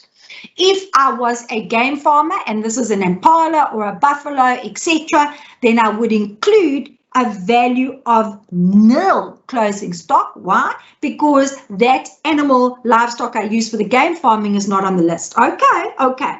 And that's great because the inclusion into income from farming is so low in the form of closing stock. Awesome. But here is the catch. We said that when I now move forward, that standard value, the amount of closing stock, becomes the cost at which I carry the bull. So let's imagine I keep my bull for 2021. I would have an opening stock deduction for the bull, a cost for the bull of 50. If the bull was still owned by me at the end of 2021, I would have closing stock for the bull of 50, and that would be the end of 2021.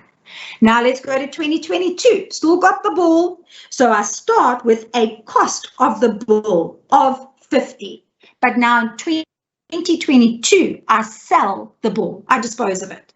So now whatever I sell the bull for. Now I saw some very fancy numbers for our president's livestock being sold the other day, but for a bull, I don't know. So I'm just going to pretend in 2022, we sell our bull for, let's say, 700,000. He's either a very good bull or a bad bull, I don't know.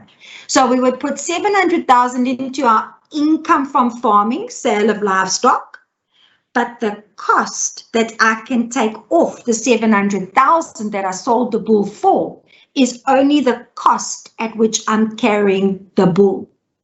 What if in 2022 I was selling my impala? My impala I would sell, and I haven't a clue. Let's pretend this poor impala, I sell him for, 400,000. I would sell my impala for 400,000. That would be income from farming. But remember, because he was in my closing stock last year, he's being carried at a cost of nil. So that means that when I sell my bull, I will have a full 650,000 to look at paying normal tax on. And when I sell my impala, I would have a full 400,000 to look at paying normal tax on, sale of stock. So now we've got to start thinking, but hang on. What if, as many people do, because they want the benefit of certain tax losses, what if I carried on that game farming business in my own name? What if I was farming with those livestock in my own name as a sole trader? And what would happen if I died? Because we said 9HA comes along and says, in your year of death, there is a deemed disposal of every asset you own for its market value. So therefore, in the year of death, I will pretend you sold the bull for 700,000. I will pretend you sold the bull, the Impala, for 400,000. That's it. The cost you can take off is the standard value from your bull of 50 Rand. The cost you can take off is no cost for your Impala, naught. And ladies and gents, because of the change from March 2016, people dying on or after March 2016, because of the law changing, if I die owning stock, which is what livestock is, there is a deemed disposal of stock. Therefore, for my one bull, income of 700,000, cost of 50, tax payable on 650,000. For my Impala, income of 400,000, no cost, full tax payable on 400,000, not capital gains tax. So just like we saw with those assets where allowances were claimed on them, if a taxpayer owned them in their own name and the taxpayer passed away, we saw that that was the disposal of a allowance, a depreciable asset, recoupments. So the same with stock.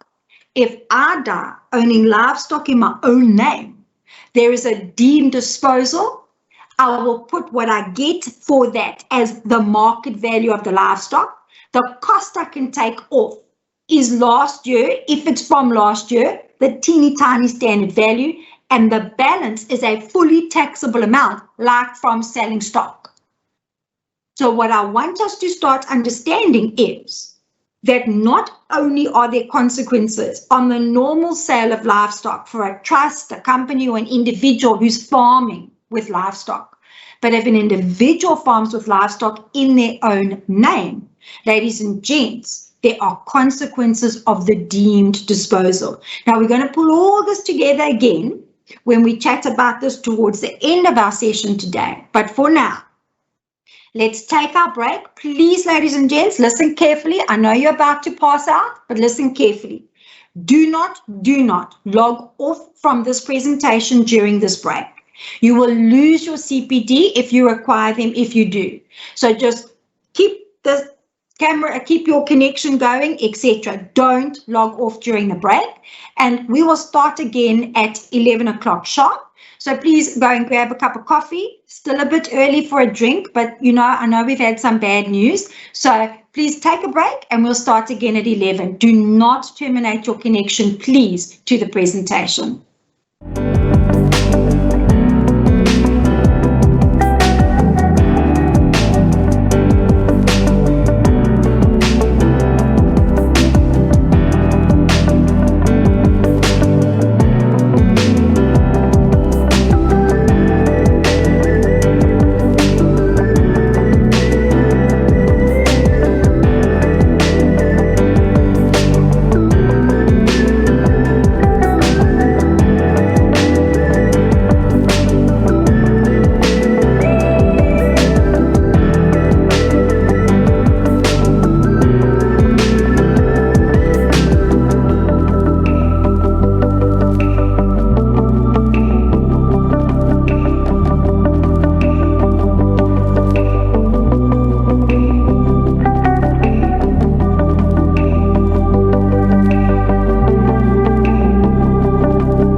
My passion for farming started way back.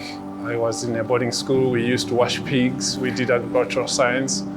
And so when I got a job in one of the major mushroom growers, I became a technical manager there. I realized that this is what I can do for the rest of my life. In 1999, we came to this place when it was just a blackjack on the farm, and we started building.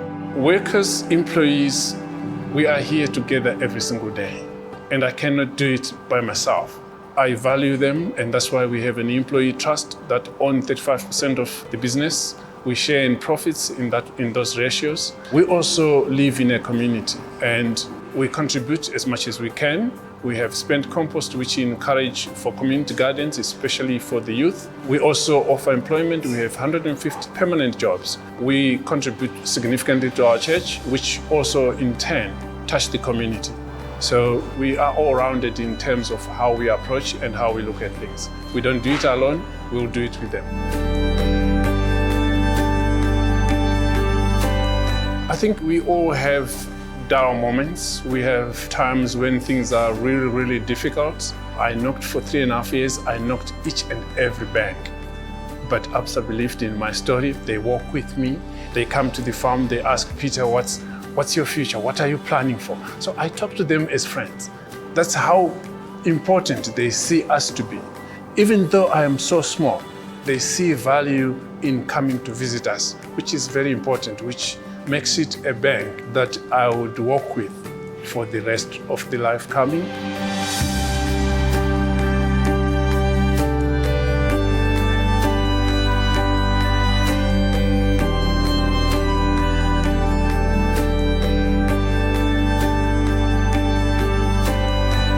So we need innovation in agriculture.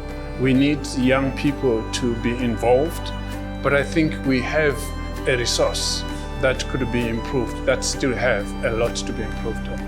Farming is a lifestyle, and it's a long haul, it's a lifetime thing. It's a commitment, it's a passion.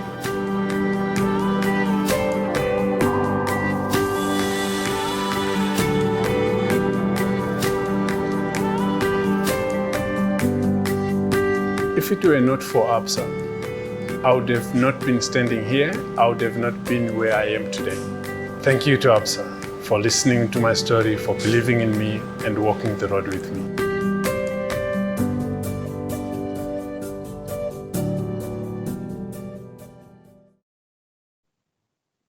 So let's get busy with the second half of our presentation. And ladies and gents, I've got a last few things that I want to work through with our tax formula, and then we want to start looking at some scenarios. So what I did do, just so you know, is I spoke with Johan Barnard, who is very instrumental in putting our training together, and you saw him at the start, about some of the questions in the chat box. So please don't feel alarmed or ignored. A lot of those questions are going to be answered in what we deal with now in the second half. But please, if they aren't, or if you do think of anything, then please don't forget to just go and see the chat box on the right-hand side of your screen. Just click guest, and when it asks for your username, just put in your name and your surname. So please feel free. We will answer what's already been asked if you feel it's not addressed. And if there are any new questions, just go to the chat box, click on guest, and put in your name and surname when it asks for username. So let's get busy with our second half of our session, because goodness me, we now need to get just a little bit of good news. So if we come back to our information and that dreadful formula that it seems like we're spending our lives working through, what we have managed to do is we've managed now to almost look at most of the issues that are relevant to calculate our income from farming. And please, as I said, I don't want this training to be putting you in a position where you're going to go and fill in a farming tax return. So the areas that we deal with are to give you just a thought process that the farming calculation follows because of the consequences that it has and liabilities it might trigger at death or sale of the business, etc. So that's where we're going. So like I said, for the most part, we've had a good look at what makes up your income from farming and where SARS is focusing at the moment. So now what we want to do is say, well, goodness me, are there any expenses we're going to get to claim? What is a little bit of good news? So the first thing I want to do is, coming back to that formula that's on page 2, is just remind you what we spoke about when we said we had put an amount in as closing stock for harvested produce plus any produce sitting on our behalf in a co-op not yet sold. We had valued that produce lower of market value, average cost of production, and we put that into closing stock. Remember, we took livestock on hand, checked its standard value. If it wasn't on the list, standard value of nil. If it's on the list, we had put those standard values in as closing stock to livestock, right? Now, remember I said your closing stock from 1 year becomes your opening stock deduction the next year, and the cost at which you now carry that produce and that livestock.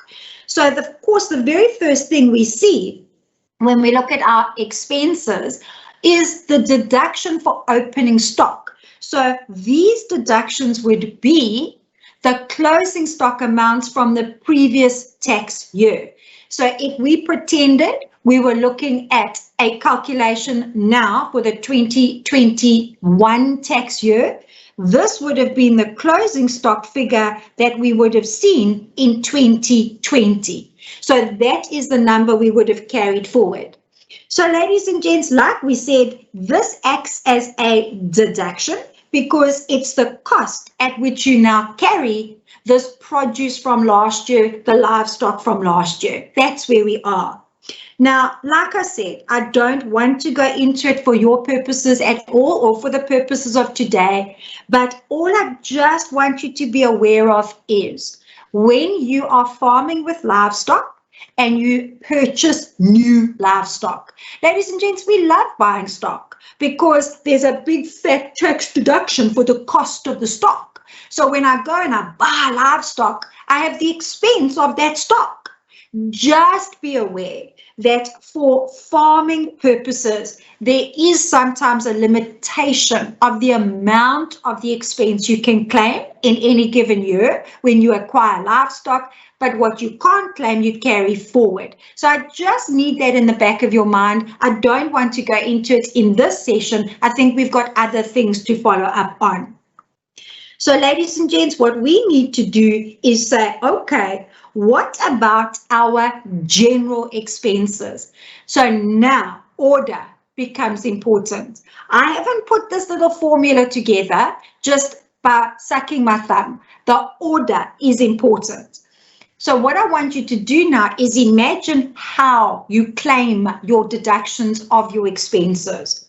So the first expenses that I want you to imagine are almost those we would claim under Section 11 small a, and what is that? That's our general deduction formula. So ladies and gents, these are like our normal business expenses. So we can claim salary, we can claim fertilizer if we were in a situation, and remember we gave that example at the start where we had the farm land that was in a trust and a taxpayer other than the trust was actually carrying on the farming, and we said that they were renting the farmland from the trust. Let's pretend it's for a standard monthly rental. So they would be incurring a rental expense and paying that money to the trust. Where would we deduct the rental expense? Well, because that produces the income of the farming operations, we would deduct that rental expense as part of our general deduction formula expenses. So ladies and gents, these you see in every business. Where do you deduct fuel? Where do you deduct electricity? Where do you deduct wages, salaries, contributing to employees' funds, all that jazz? That's our normal expenses, okay? So what produced your farming income? There we deduct those expenses. That's normal stuff, okay?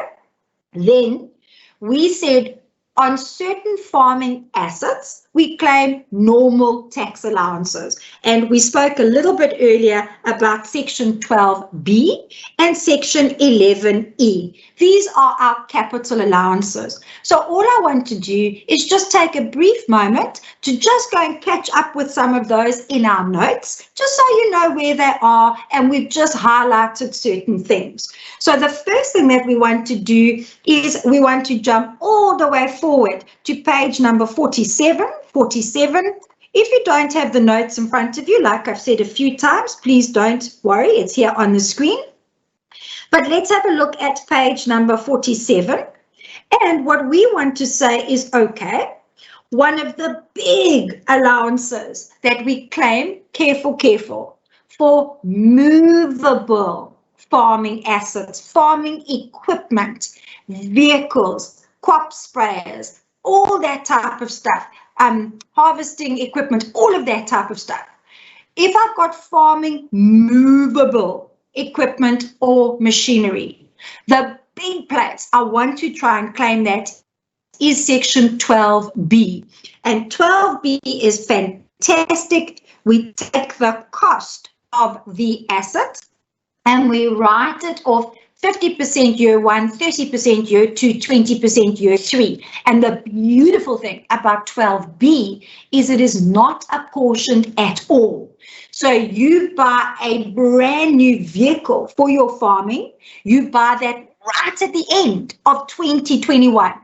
If you even use that vehicle for your farming operations for one day in 2021, you claim the full 50%. There's no problem there whatsoever. So no apportionment for 12B.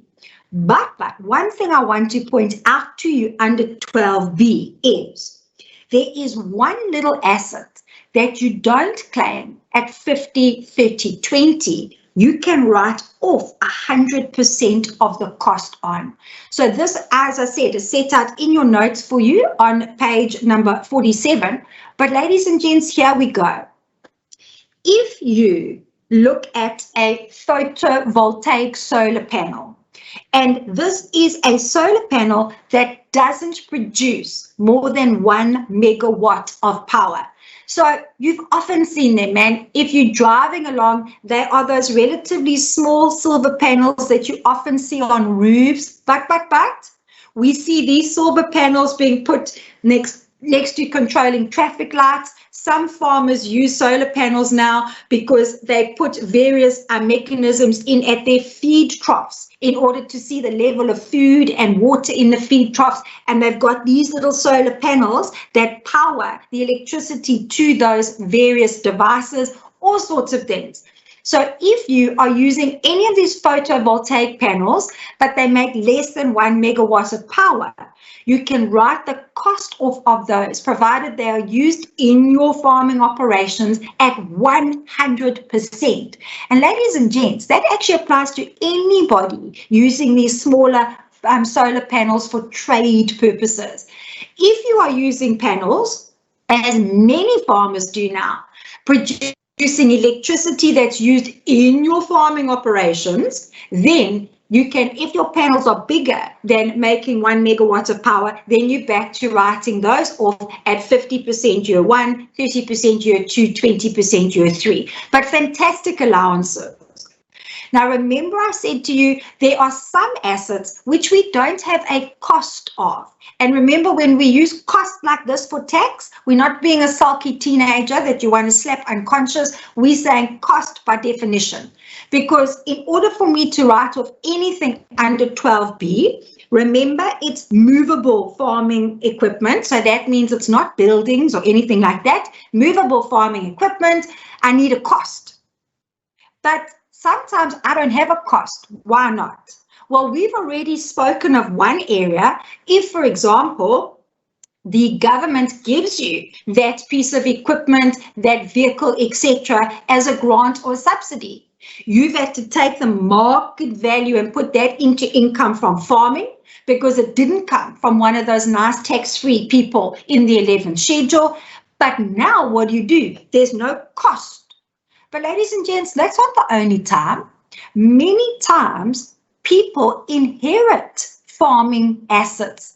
When a farmer passes away, they potentially farmed in their own name, they will leave many of those farming business assets to a heir or legatee.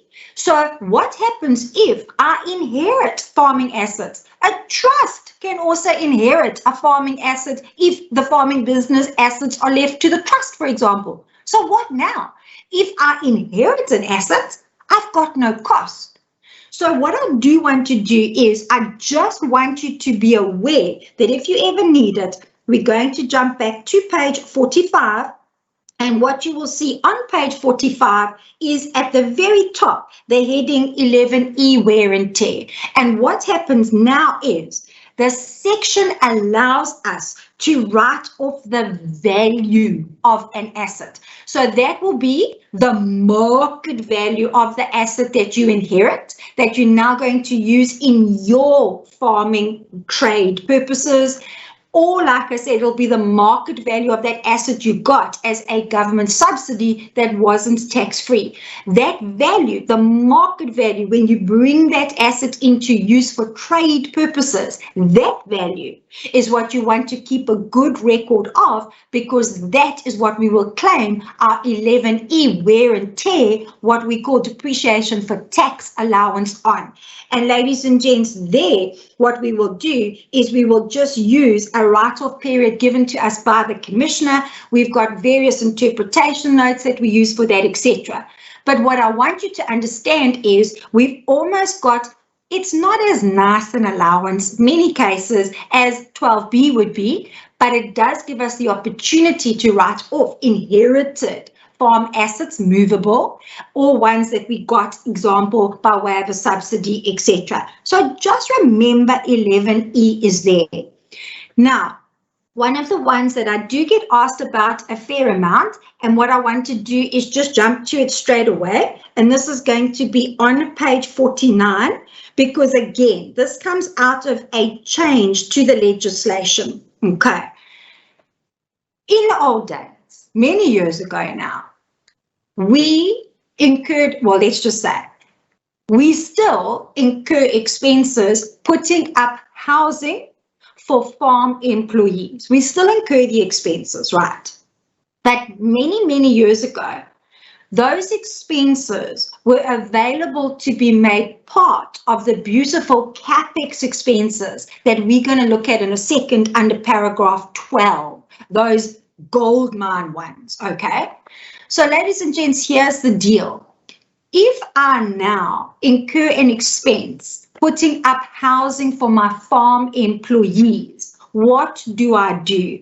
You cannot, and have not for a while been able to claim it, just so you know for now, under the para 12 we're going to look at now. Okay, we're going to understand that all in a second. You can't claim it there. If you are putting up housing for your farm employees, then you have to use an allowance under section 13(6) in the Income Tax Act.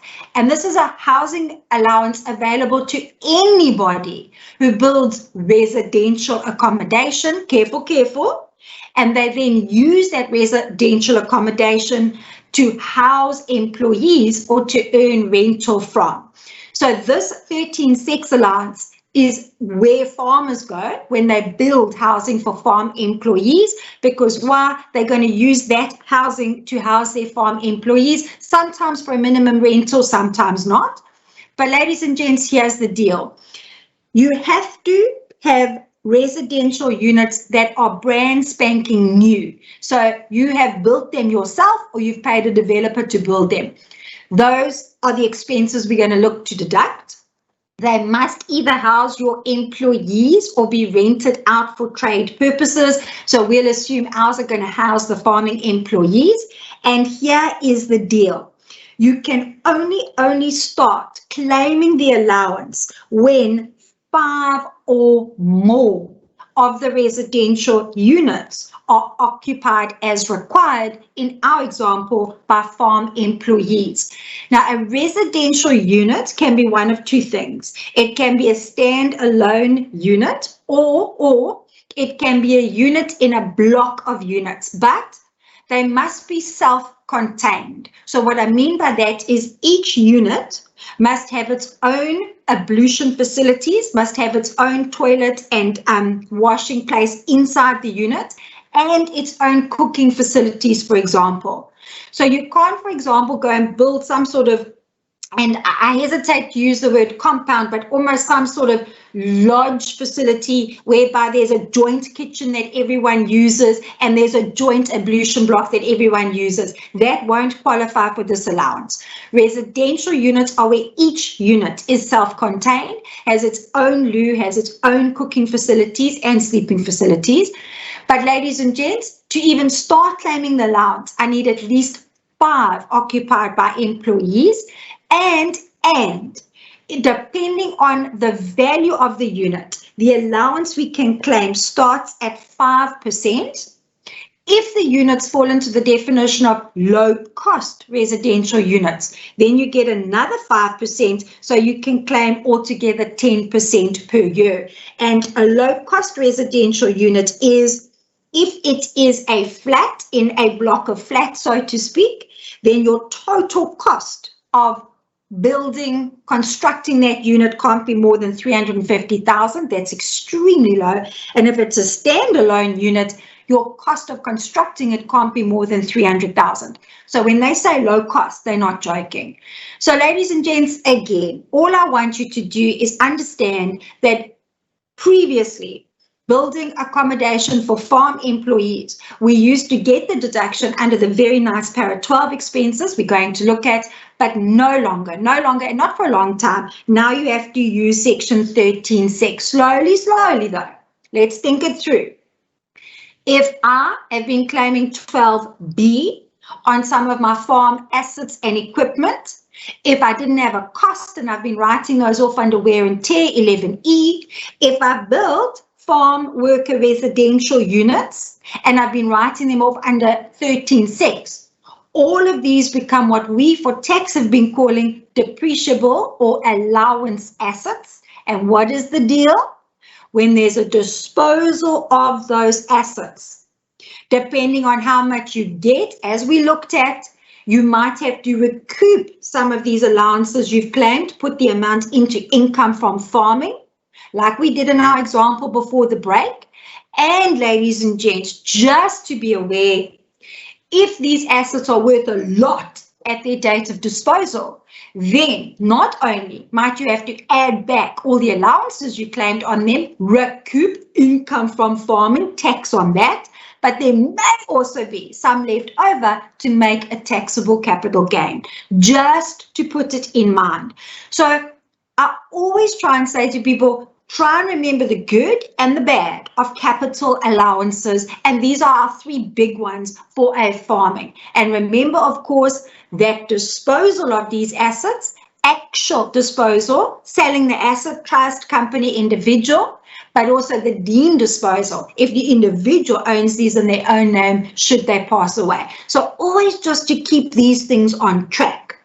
Now, without much further ado, because it is, of course, the highlight of farming, is let's understand now this capital expense. And this capital expenditure that we're going to discuss now is, again, a major issue that SARS is looking at. And I'm going to remind you as we go through of how big an issue this is. So, ladies and gents, I'm going to jump back to our formula just for a second, and then we're going to go and have a look at some of the famous Para 12 expenses that we're very grateful for. So, if we look, and let me just get my mouse there and take us back to the beginning. Right. So, remember I said to you, you don't go and choose your order on how you deduct things. I want you to take what we're going to loosely call our trade expenses, salaries, wages, fuel, rental, electricity, blah, blah, blah. Take those off. Then we've claimed our capital allowances. We've written off our 12B. We've written off our 11E, wear and tear. We've claimed anything on employee housing that we've built brand new from scratch, right? All those are off. This is important because now if we go to page 3, what we see is at this stage, after we've put all our amounts in. Let's put it here. I'll put it here in this number here. After we've put all our amounts in that we have to for income, income from produce, income from recoupment, income from subsidies, income from forced sales, as much as we hate that for our livestock, all those closing stock amounts are in, done. We've taken off our deduction, opening stock is off, trading expenses are off, 12B is off, wear and tear off, any employee housing off. Right, now we're there, okay? Now we want to go and have a look to see how does Para 12 fit in now. So let me just introduce Para 12 to you. The moment we see Para, we know we're back in the first schedule, okay? So ladies and gents, here's the rule. If there is an expense that is caught in the expenses we're going to look at now under this paragraph 12, then that is where the expense must be deducted. You don't get to choose. So if Para 12 grabs an expense, then you have to follow Para 12 rules. You can't go and try 12B section. You can't go and try 11E, section 11E. If Para 12 applies, it applies with all its limitations. If an expense is not listed in Para 12, then I go and check out our other tax allowances, 12B, 11E, 13.6. Okay, so if I look at Para 12, let's just look here where it says capital development expenses. What we often see spoken about is the famous CapEx and our farmers. We're going to see Para 12 goes all the way from 12.1A all the way to 12.1R. Okay, so what I want you to just start getting a handle on is the following. We said we've put all our amounts that we need to into income from farming. We've taken off all the deductions we're entitled to so far. Let's just leave it there so far, right? Now, if I incur Para 12 expenses that fall into 12.1A or 1B, the rule is no matter how big the expense is, I can deduct all of it. So put in all my income from farming, claimed all the expenses we've spoken about. Then I go and look at Para 12. If I am incurring expenses listed in Para 12 small a and small b, I can claim whatever that expense is. There is no limit. And the type of expenses that fall into these paragraphs are expenses incurred on soil erosion, preventing soil erosion, etc., and any expenses incurred taking out exotic, noxious, dangerous plants from your farm. So we've seen that a number of our waterways are getting clogged up by all sorts of noxious reeds and algae, etc. We've got this dreadful wattle that grows here in the Cape and takes out all the fynbos. So if you are taking any of that, those noxious plants off your farm, then you can claim any expenses incurred doing that in full. So this might mean, let's think about it, it might mean that by the time I put in all your income from farming and I've taken off your opening stock, I've taken off your trading type expenses, I've taken off any section 12B, section 11E, and I deduct full expenses from any stopping of soil erosion, any removal of dangerous noxious plants. Maybe by the time I've taken all those expenses off, you are already sitting at a tax loss. And you know what, ladies and gents? That's okay. But now we got to look at the rest of Para 12. Because what Para 12 is going to say to me is, there are certain expenses you can incur that are listed in Para 12 small c to I, but. When we look at these expenses, what we're going to say is the following. Now there's an issue. If I look at all these expenses in para 12C to I that I've incurred, and I add them up, how much of that expense do I get to deduct each year? Well, now it's an issue because the para 12C to I expenses that you add up, that you can deduct, are limited to what your taxable income from farming is after you've deducted those expenses in respect of soil erosion and removing noxious plants. So let's think about it.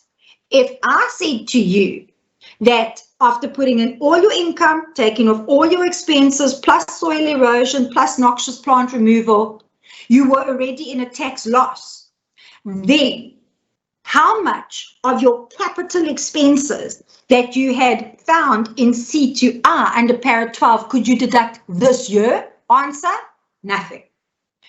Those capital expenses carry forward to next year. If, however, I said to you that by the time income in, expenses out, soil erosion out, removal of dodgy plants out, you were sitting with a taxable income from farming, let's say of 4 million, then I could go to your qualifying capital expenses, those that fell into para C to I, or let's just say part C to I of para 12, and let's say the expenses were 9 million that you have incurred. This year, you could deduct 4 million of those expenses, but the other 5 million would be carried forward. And then I would look at your taxable income from farming next year, all income in, all expenses off, erosion off, bad plants off. What is your taxable income from farming? Then how much of your capital expenses, para C to I of part C to I of para 12 can you deduct? All right. So the biggest issue is you cannot just say, oh, there goes that finger again. I don't know where this has come from. This is why we mustn't watch ourselves. But ladies and gents, you cannot just say that your para 12 C to I expenses are limited to your taxable income from farming. Because what you've got to understand in that sentence is your taxable income from farming is a very, very specific number. All income off, all other expenses off, soil erosion off, dodgy plant removal off. It's this number that gives you your limit each year of your qualifying capital expenses that you can deduct. Now, to help us make even more sense of this, and don't worry, I'm going to come and tell you where the capital gains fit in just now, but let's just go step by step. Let's make more sense of this, but trying to have a look at then what are some of these expenses then, and what are some of the limitations around them. So let's come and have a look. And we want to come to page number 22 in our material. And this is going to tell us about some of our para 12 expenses. So let's come and move and see what we see on page number 22. Right. So here is the absolute angel of the moment, paragraph 12. So ladies and gents, remember this is the first schedule, and I'm going to say it again. If an expense falls into para 12, you have to claim it there. Now, do you understand why that actually makes a bit of a problem? Because I might have an expense that falls into para 12, but I can't deduct it this year because I haven't got enough taxable income from farming, that very specific number we know how to calculate now. But what if that same expense would have qualified under 12B? There's no such limit on 12B. You cannot. If an expense falls into para 12, you have to claim it there, even if you can't claim it this year and you have to carry it forward. You cannot jump out into the rest of the Income Tax Act. So let's look at para 12 and say, okay, if I look at parts A and B, we say we can claim those deductions without any limit.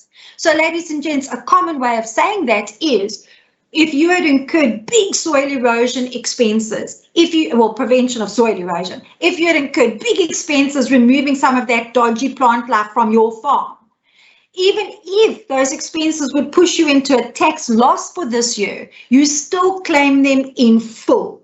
So what we're going to say with these is there's no limit. They can push you into a loss situation. However, once we've taken those off, we will have our taxable income from farming that we then use to understand how much of the expenses we've incurred in C2I that we can deduct. So let's look at a few of these expenses, and then what I want to do is just show you also a couple of the limitations. So ladies and gents, here they are. The type of expenses that you're going to lump together for your capex, your capital expenses. We've got dipping tanks. We've got a whole lot to do with irrigation. So dams, irrigation schemes, boreholes. Do you see here it says pumping plants, irrigation schemes, etc. Now, ladies and gents, this is one where I wanted you to be careful, because if you look at equipment that we use for pumping water on the farm, it could be that you could say, oh, but I can deduct this equipment under section 12B, but not if it falls into para 12. Then you must lump it with all your capital expenses and you deduct subject to what your taxable income from farming is that year. So if we look at fences, that's also in. Now, ladies and gents, a big one, but I want you to be careful. Let me just get a nice pen. A big one. If you actually build, extend, or improve any of the buildings in connection with your farming, you can deduct those expenses under your para 12 capex. But you will see here, this does not apply to any buildings used for domestic purposes. So therefore, any personal building used by the farmer and family, or any residential housing for farm employees, not under para 12. That's when we get farm employee housing under 13.6. But if we incur expenses because we are planting of trees or shrubs and getting the areas ready for the planting. Ladies and gents, these are big. If we build roads or bridges, if we build stuff to carry electric power, these are big structural expenses that we incur either starting our farming activities or as we increase our farm size and need more equipment, more roads, more dams, more irrigation. We need to get more land ready and get trees to plant perennial trees for fruit, etc.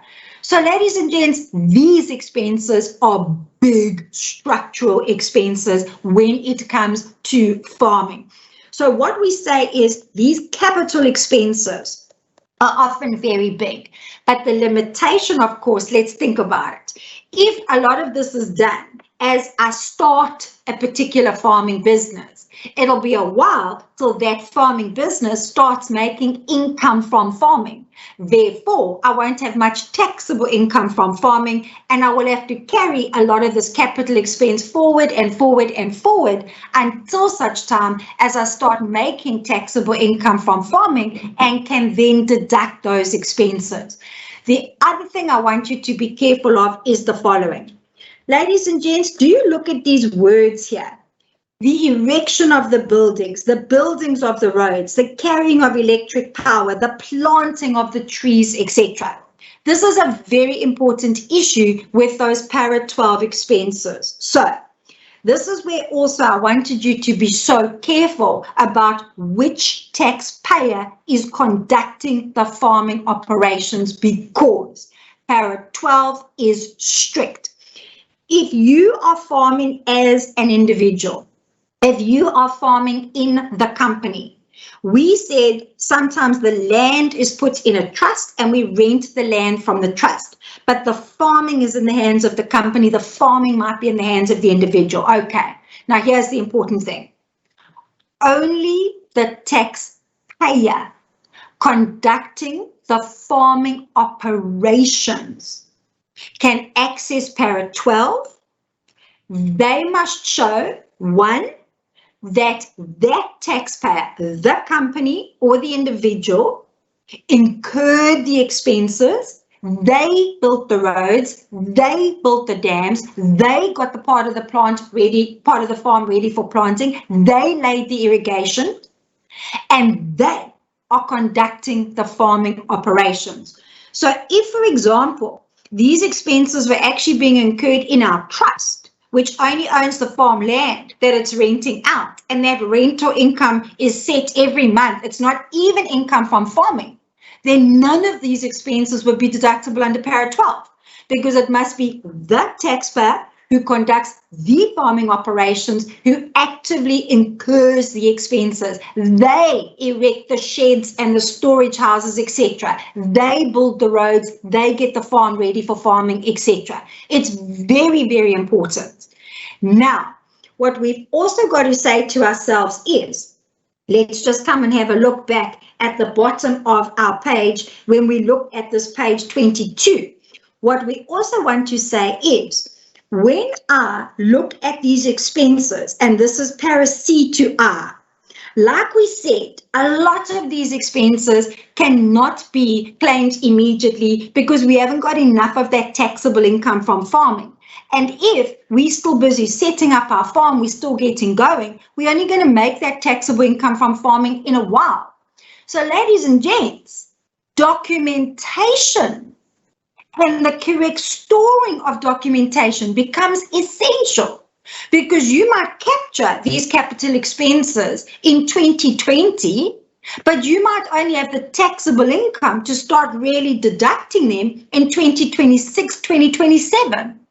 But when you start deducting them and SARS audits your capital expenditure, you have to prove those expenses were incurred. So therefore, you've got to keep all the expenses, the rental you paid to hire the grader from your neighbor, this that you paid for extra labor that you hired to help build the dam, the sand you brought in, all of those expenses, you've got to keep your records, because when you start claiming them is when you have to prove those expenses are there. So that's something that we definitely want to think about. But the other thing we want to think about is that what happens if I haven't deducted my capital expenses? Well, what I want you to do is I want you to have a look with me at some information, and this I want you to come and have a look with me. I'm just going to get the correct page. Right.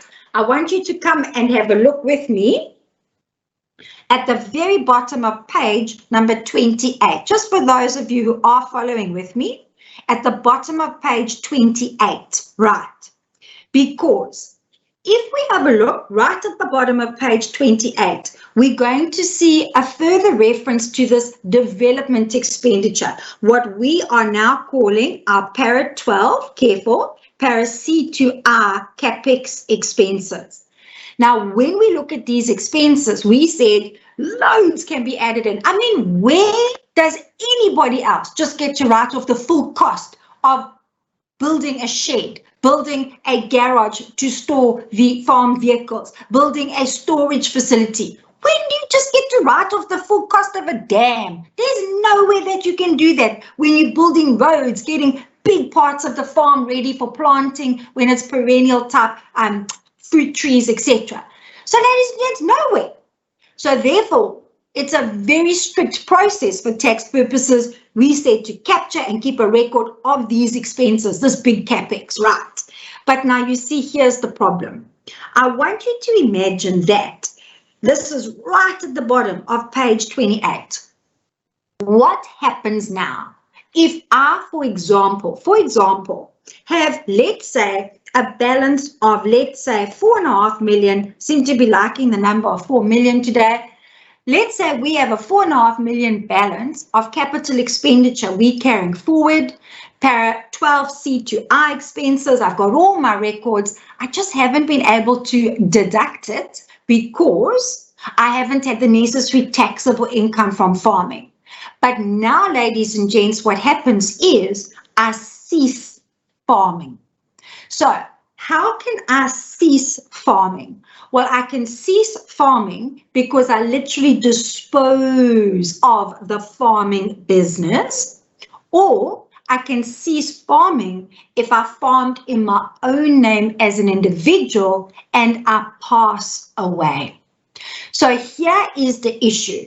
What we want to say is, what happens if I am a taxpayer? I've got this capex I'm carrying forward. I haven't been able to deduct it yet, but I cease farming. I stop farming, either because I've sold my farming business or because I farmed in my own name and I have passed away. Now you see, here's the important thing. Come up onto the top of page 9. This is the important thing, right?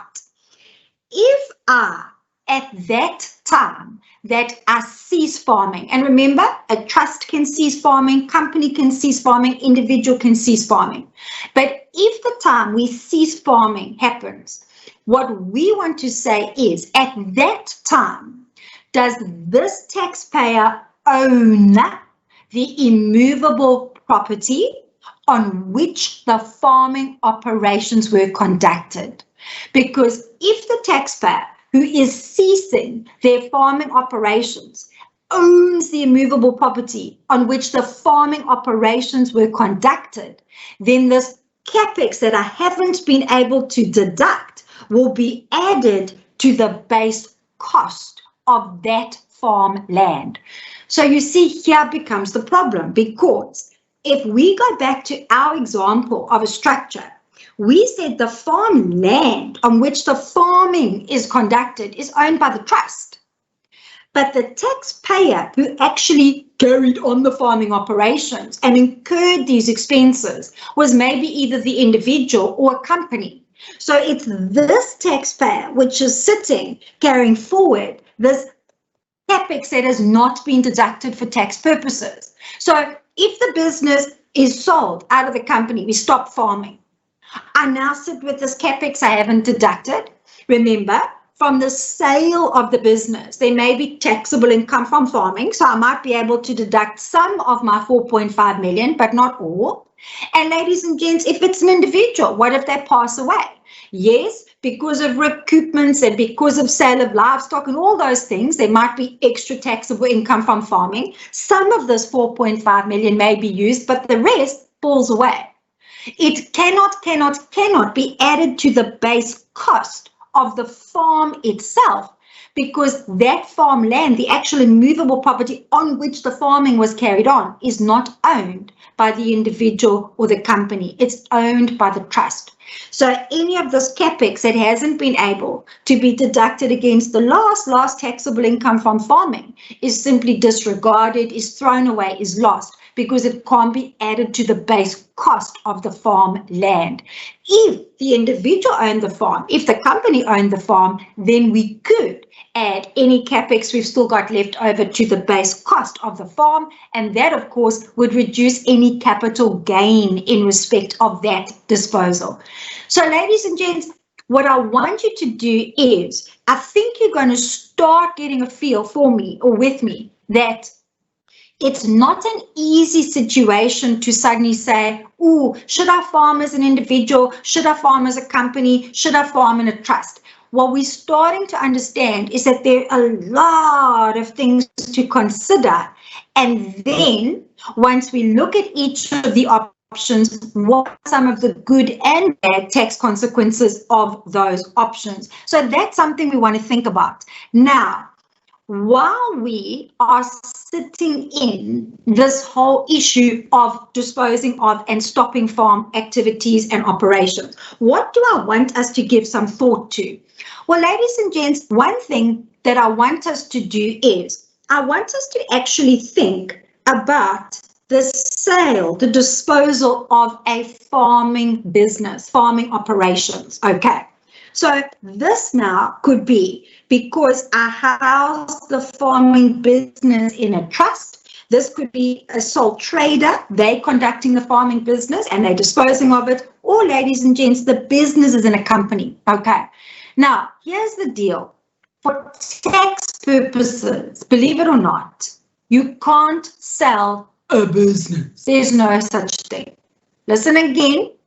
For tax purposes, you can't sell a business. What do I mean by that?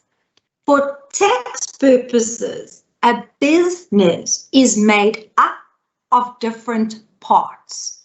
So let's imagine that a typical farming operation would most commonly be made up of three things essentially.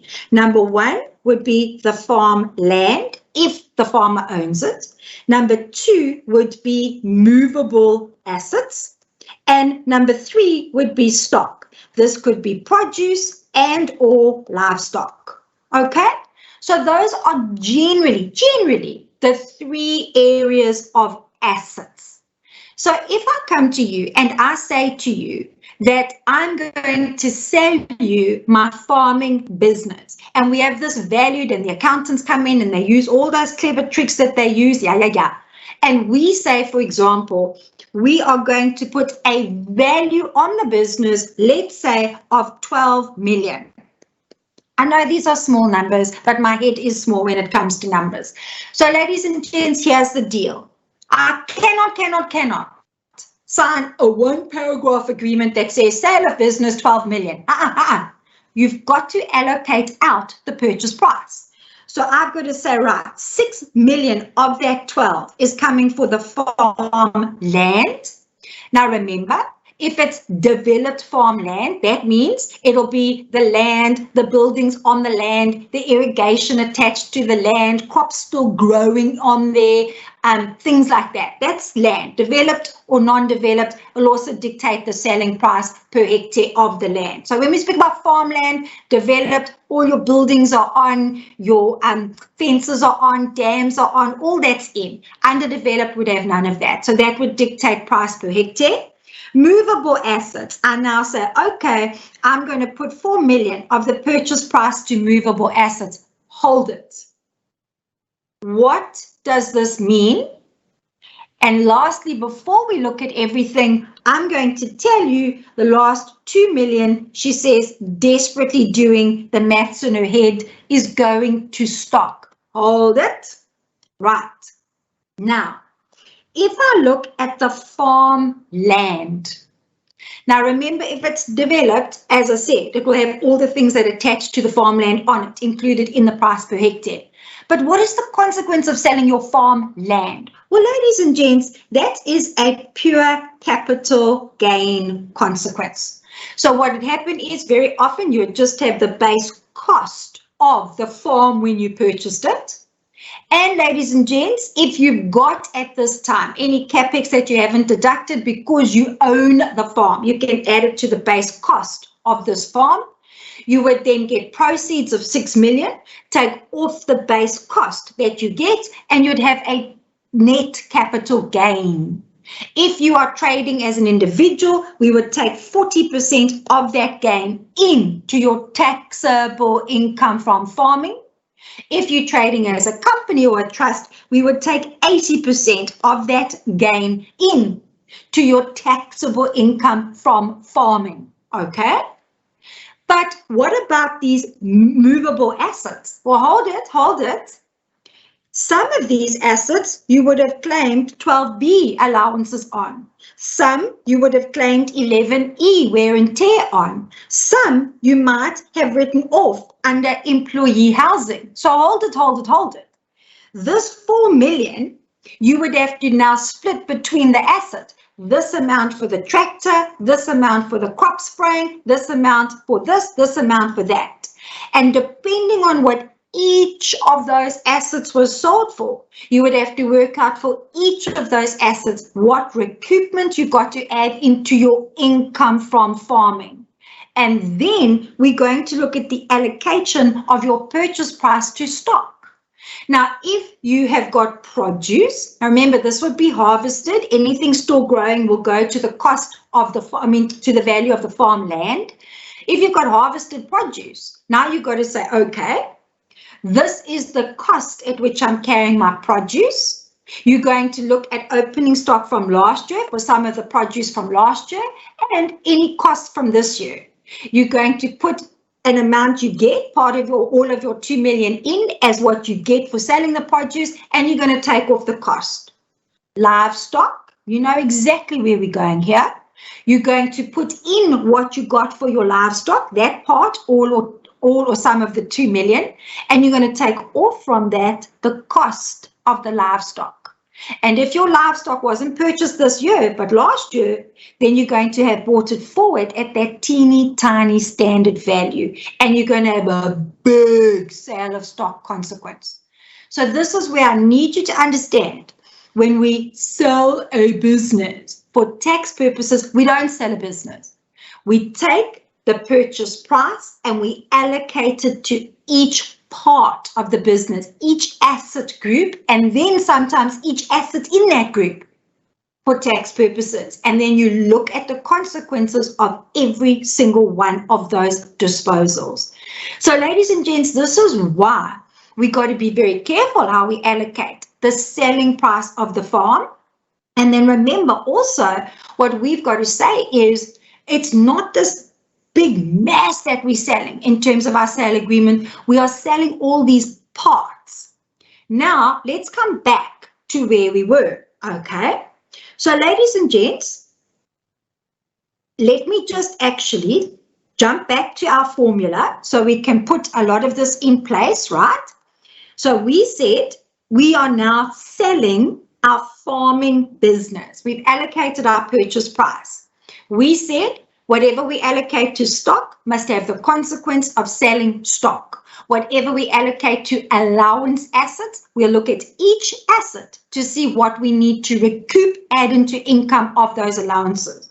Then we said for any disposals that triggered capital gains, we have then taken, depending on the nature of that taxpayer, we've taken a percentage of that capital gain and added it in to our taxable income from farming. If we're an individual, we bring in 40%.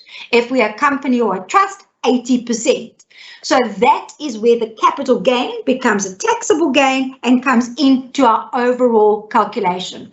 Remember, you can see how this is bumping up your overall taxable income from farming. So you might be able to get a nice fat deduction of any capex you're carrying forward. What you can't deduct, if you own the farmland, you would have added to the base cost of the farmland. Okay, I know it's a lot, but we just got to get our theory together, right? So this is where we are. But now we've got to start thinking, okay, so let's now think ourselves through and say, okay, now I've got to be honest and say there are issues now, again, of thinking about the entity we're using. Because if I'm an individual and I end up disposing of my farming operations, whatever the final taxable income is from that disposal, I'm going to tax it at 18 to 45%, okay?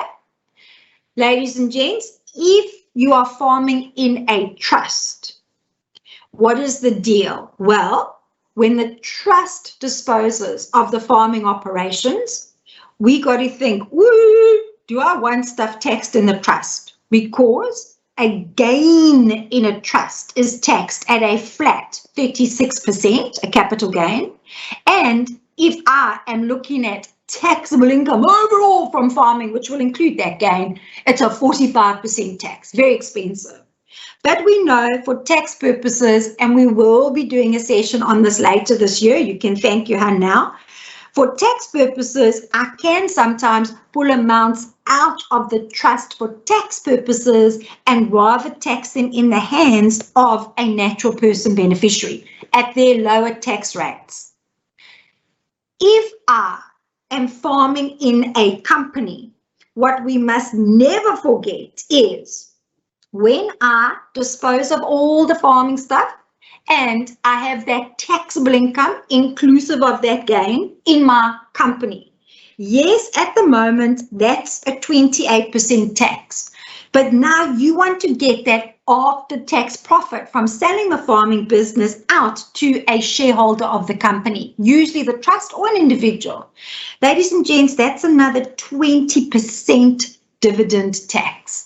And if you look at the overall, by the time you've taxed the taxable income from the disposal from that farming in the company at 28, and you've then distributed the after-tax amounts out as a dividend, that is just over an overall effective 42% tax. Okay, so when we look at all these ways that we want to structure our farming, do we like farmland sitting in a trust? It's clean, it's neat, we've got our one title deed holder. If generations pass away, the farming can continue, that land doesn't become part of people's estate for estate duty every time, that type of thing, great. But very often, a lot of capital expenses that are incurred by the taxpayer who is farming can't be added to the base cost of that farmland, like we've spoken about. If I farm in a company, yes, that 28% company rate looks good, but I do have to consider after-tax dividends going out to the shareholder, yes. And then, of course, ladies and gents, if I farm as an individual, well, there's a couple of things that are quite useful. Number one, if we look at the taxable income they get from farming, if they elect it, and this is in your notes, an individual can still have that taxable income from farming taxed at an average rate of tax in certain circumstances, which may be lower than their marginal rate. An individual, for tax purposes, is also most likely to carry on other trades in their own name. They might be in employment. They might have rental properties that they own. They might have other trades. And if the farming trade makes a loss, can they use that loss against their other trade taxable income? But then, ladies and gents, who said, yeah, but hold it. Individuals, in respect of assets and stock that they hold in their own name when they die, they've got that big deemed disposal under Section 9H plus estate duty, etc., from these assets going into their estate. So what you're going to find with farming is very much like you find with every other tax transaction we're looking at. Ladies and gents, number one, to do anything just for tax purposes is completely foolish because tax laws change. So number one, what is this particular taxpayer's lifestyle? Do they want to farm for many generations? That type of thing. Are they going to stay in SA? Are their kids possibly going to emigrate, which is another whole issue with us being able to pull gains out of trusts for tax purposes and things like that. Then secondly, all it is about saying, if you do this, I can calculate a tax consequence of this. If you want to house it like this, we've got tax pros and cons and a tax calc of this. And ladies and gents, it's about choosing what suits the client given their needs, and it's about choosing the most efficient tax option that's available. There truly is no one size fits all in tax planning anymore. So what I do want to do now is I want to just look at two issues. I want to look at some of the issues around an individual farming in their own name and using that loss to set off against other taxable income, the individual.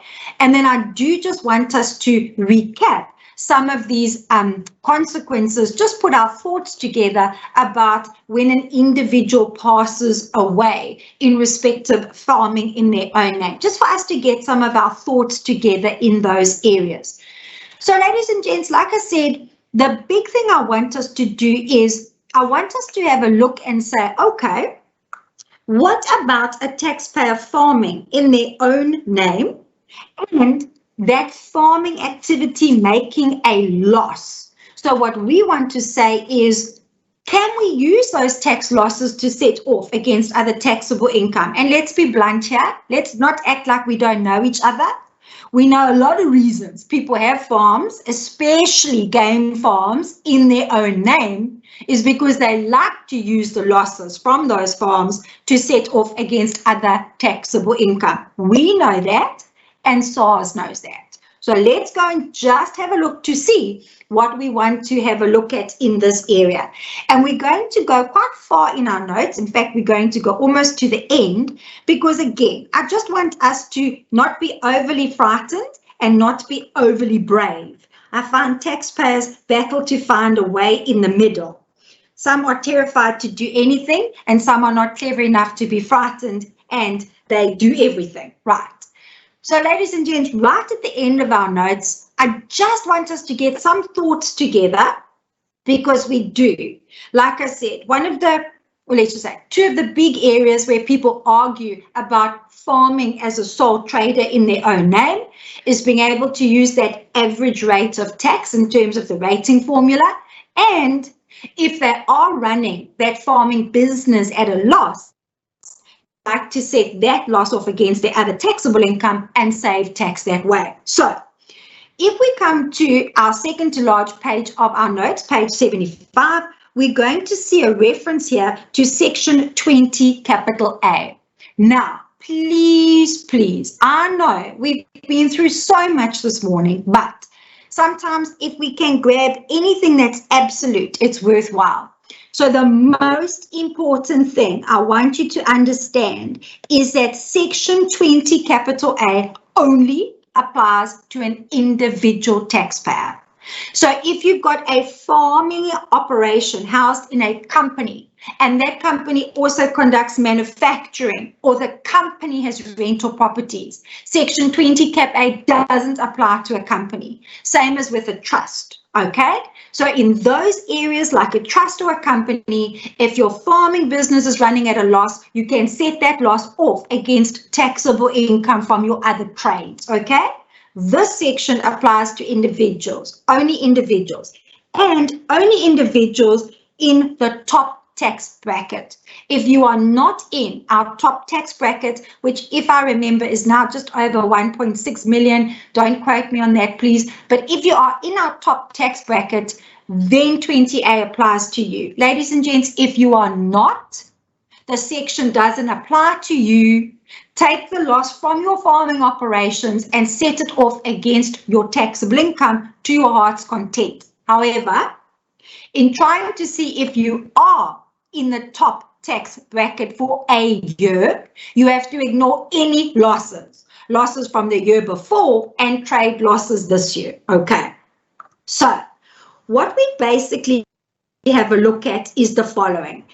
And what I've done is I've pulled out a flow diagram that is given to us by SARS. So number one, this is now at the very end of our notes on page 76, natural person, and they are in the top tax bracket for this year. And remember, we're ignoring all losses, trade losses from this year and losses from last year to see if you're in the top tax bracket. Okay, now, if I look at section 20, capital A, I want you to separate out two things. Number one, I want you to separate out what the section calls a genuine trade and what the section calls a suspect trade. Now, if you are carrying on a genuine trade and that trade is making losses, only once the trade has made a loss in 3 out of 5 years of assessment, this year and the 4 past years. So only if I'm carrying out what we're going to call a genuine trade, and I, in this year and the past 4 years, have made a loss from this trade in 3 out of 5 of those years, only then will SARS step forward to try and apply 20A.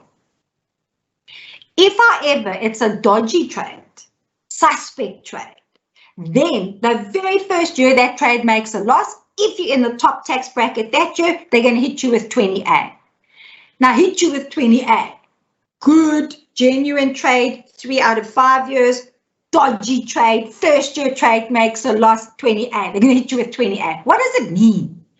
All it means is that if I am going to be hit with 20 capital A, so I'm an individual, I'm in the top tax bracket for this year, I want you to imagine the following. Here's my individual. They're carrying out one trade, earning employment income, rental income, whatever they're doing. And let's say this has got taxable income, and here they're carrying on a trade farming. But SARS sees this farming as a genuine trade, and they've made a loss in 3 out of 5 of the past years. This loss is, in the year that they want to apply 20A, 1.2 million.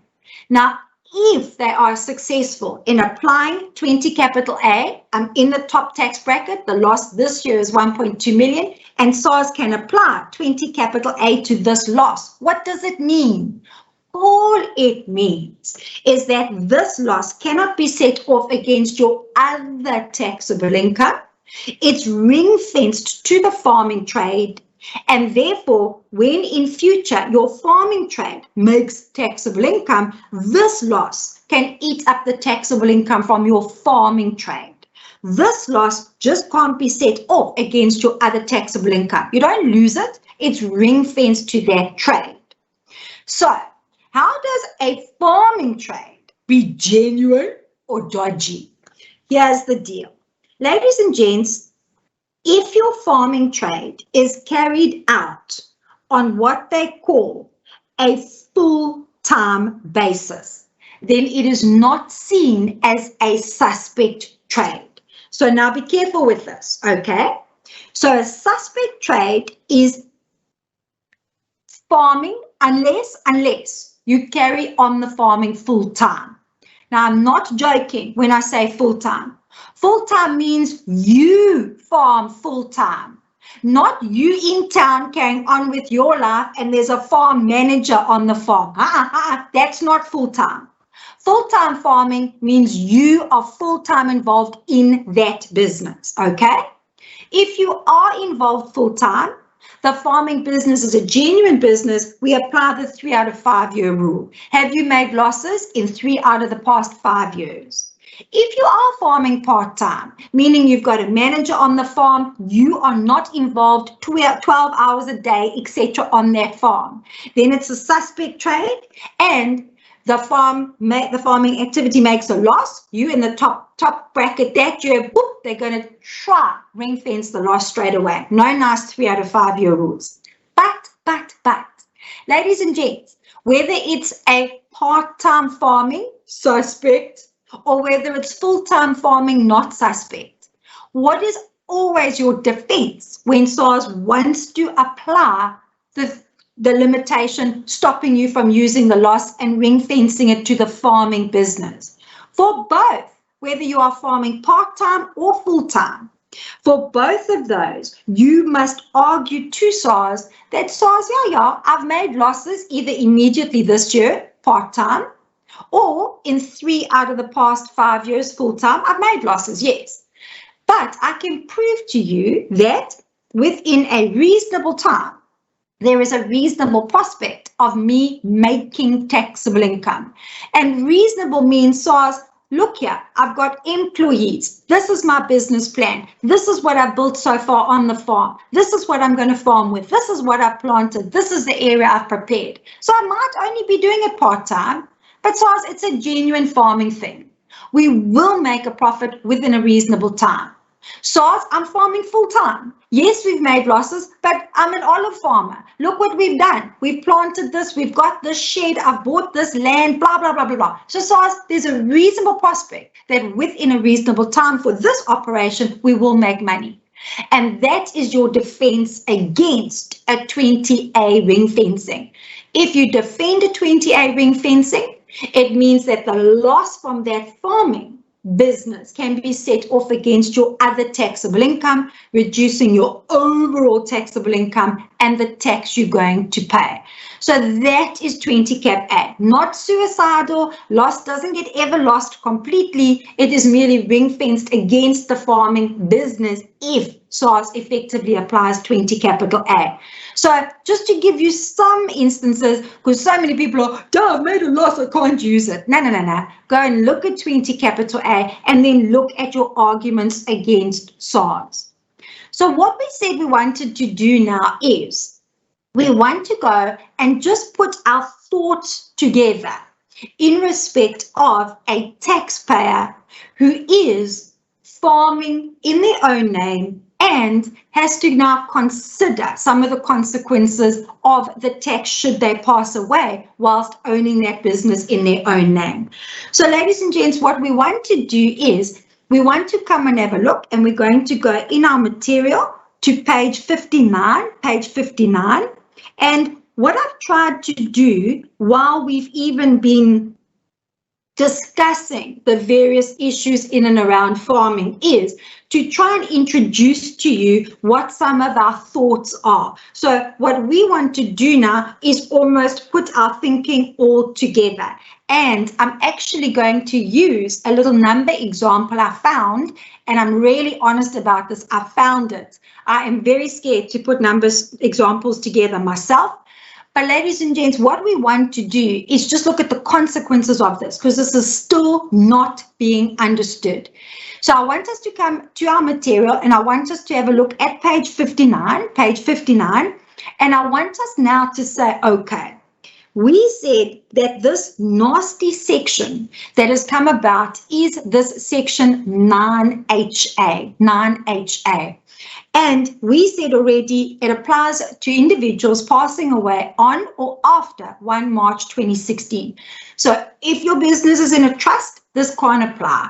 If your business is in a company, this can't apply. This is a sole trader farming in their own name. It will apply to the assets of that business. So ladies and gents, the main thing I want us to do, the information is here in your material, but I find the easiest thing to do with this section is to draw a picture, right? So here is my individual who is farming, and I'm going to make him, because it is the worst, a livestock farmer, and he's going to own the farmland in his own name, and he's going to have assets, equipment that he's been claiming tax allowances on. Okay. We're going to pretend he passed away on the 6th of August 2020. Now, what happens is when a taxpayer passes away, this ends their year of assessment. So their year of assessment will end on the 6th of August 2020, and that's why they're so rude and make us apportion those primary, secondary, tertiary rebates in the year of death. But ladies and gents, what we're going to think about now is what kind of tax liability would be triggered? Because remember, the executors will still have to submit a last tax return for the deceased, and that last tax return would go obviously from the 1st of March 2020 up to the date of death 2020. That last tax return would include the consequences of the deemed disposal 9HA. So here's the deal, all right. I want you in 9HA to ultimately understand that your options are simply limited to the following. You're going to have to look at what assets this taxpayer has bequeathed, left to a resident tax surviving spouse. We'll call her the resident SS. And ladies and gents, assets that are ultimately left to any other heir or legatee. And when I say other, I mean other. Assets left to a trust, assets left to sons, daughters, mistresses, nieces, nephews, everything else. Because the biggest issue is to simply understand the consequences for the deceased in calculating their last tax liability. We got to split out assets going to a tax resident, don't have emigrated, a tax resident surviving spouse, and then any other person, trust, son, daughter, niece, nephew, mistress, etc. Because here's the deal. If we have a look, Section 9H says to us that if assets are left to someone other than a resident surviving spouse, this is when we have that deemed disposal at market value. So that will trigger all the tax we've spoken about. Livestock, deemed disposal market value, market value comes in as income from farming, and we take off the cost of that stock, very often teeny tiny standard value, sometimes livestock for game farmer, nil. We would look at the disposal of any farm land, proceeds, market value based cost, taking off any actual based cost, capital gain. We would look at the disposal of all the farming equipment. If allowances were claimed, recoupments into income from farming, and then looking at the consequences of that, that increasing our income. So all of that would happen.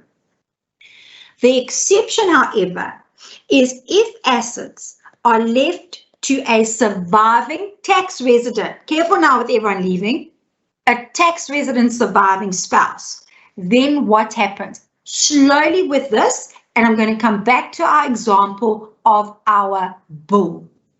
Remember, and I can't remember what I said the bull was worth, I'm terribly sorry, but remember we're going to pretend that our bull has a market value at date of death. So that will be at his date of death, 6 August. We're going to pretend now, I can't remember, that our bull had a market value of 700,000. And remember, this would happen for each bull. We said, because this bull was ultimately left to someone other than a surviving spouse, tax resident, there was a deemed disposal of the bull. Income, it stays livestock, 700,000. And we would take off that standard value for that one bull, that standard value 50 Rand, and that 650,000, I think these are the numbers we used, goes into income from farming, normal sale of stock consequences into the last tax liability calculation of the deceased, all right? Now, what if that bull was left to the resident surviving spouse to punish her for being so mean over your entire life as a farmer? Well, ladies and gents, careful now. There is still a deemed disposal, but the bull is deemed to be disposed of for a cost, for an amount equal to its tax cost. So because this bull is going to a resident surviving spouse, it's disposed of for an amount equal to its tax cost. So therefore, it's disposed of for that same standard value of 50. We take off the tax cost of the bull 50, and the consequence is nil. Hold it. Surviving spouse inherits the bull. She inherits it at that same tax cost of 50. That bull in the surviving spouse's hands stays livestock. Whether she ever farms with it or not, I don't care. One day, when surviving spouse sells that bull, she will sell it as livestock, whether she ever farmed with it or not. So she will then get what we sell the bull for. He's a bit older now, so we'll sell him for 600,000. She will take off the standard value, the cost of the bull 50, wait for it, and the full 550,000 will be taxed in her hands like the sale of stock. So, moral of the story, when you leave stuff to a surviving resident spouse, does it delay all tax consequences for the deceased? Yes, because ladies and gents, any capital asset left to them goes at its base cost for tax. So therefore, if the farm had a base cost of 2 million, it would go to the surviving spouse for 2 million, 2 million proceeds, less 2 million base cost, no. If any capital assets that we claimed allowances on went to her, they would go to her at that tax value that we spoke about, cost less all allowances claimed. If stock goes to her, it goes at its tax cost. So therefore, the disposal triggers no tax for the deceased. But, ladies and gents, the resident surviving spouse will be hit with all those tax consequences on disposal of those assets. Gains on the farm, potential recoupments on assets we claimed allowances on, and the stock consequences that we've just spoken about. If we leave assets to anyone other than resident, surviving spouse, trust, son, daughter, etc., there's all the consequences for the deceased. The disposal of a capital asset will be at market value, proceeds, less base cost, capital gain. Livestock we've spoken about, depreciable assets we've spoken about. But what is interesting though is the people who inherit those assets then take those assets on at a market value cost.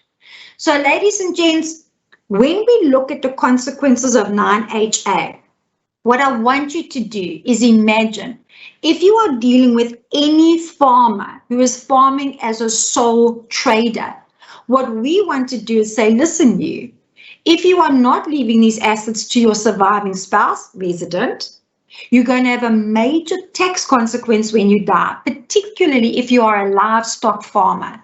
And ladies and gents, can they afford it? Where does the money come from? Because if you're farming, a lot of your assets are tied up in the farm. You don't now want to be selling parts of the farmland, or if you've got a share portfolio, selling it at the wrong time to pay your last taxes.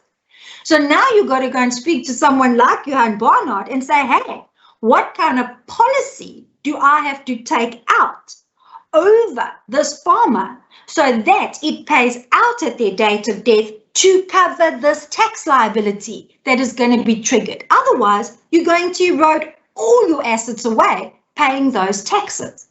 So what I want you to do is, there's a special interpretation note from SARS that I put into your material for game farmers, and it sets out the whole thing we've just spoken about the death of an individual farming in their own name. There, they just use game farm and the livestock value, standard value of nil, but they go through all the steps for us of how things do and don't work.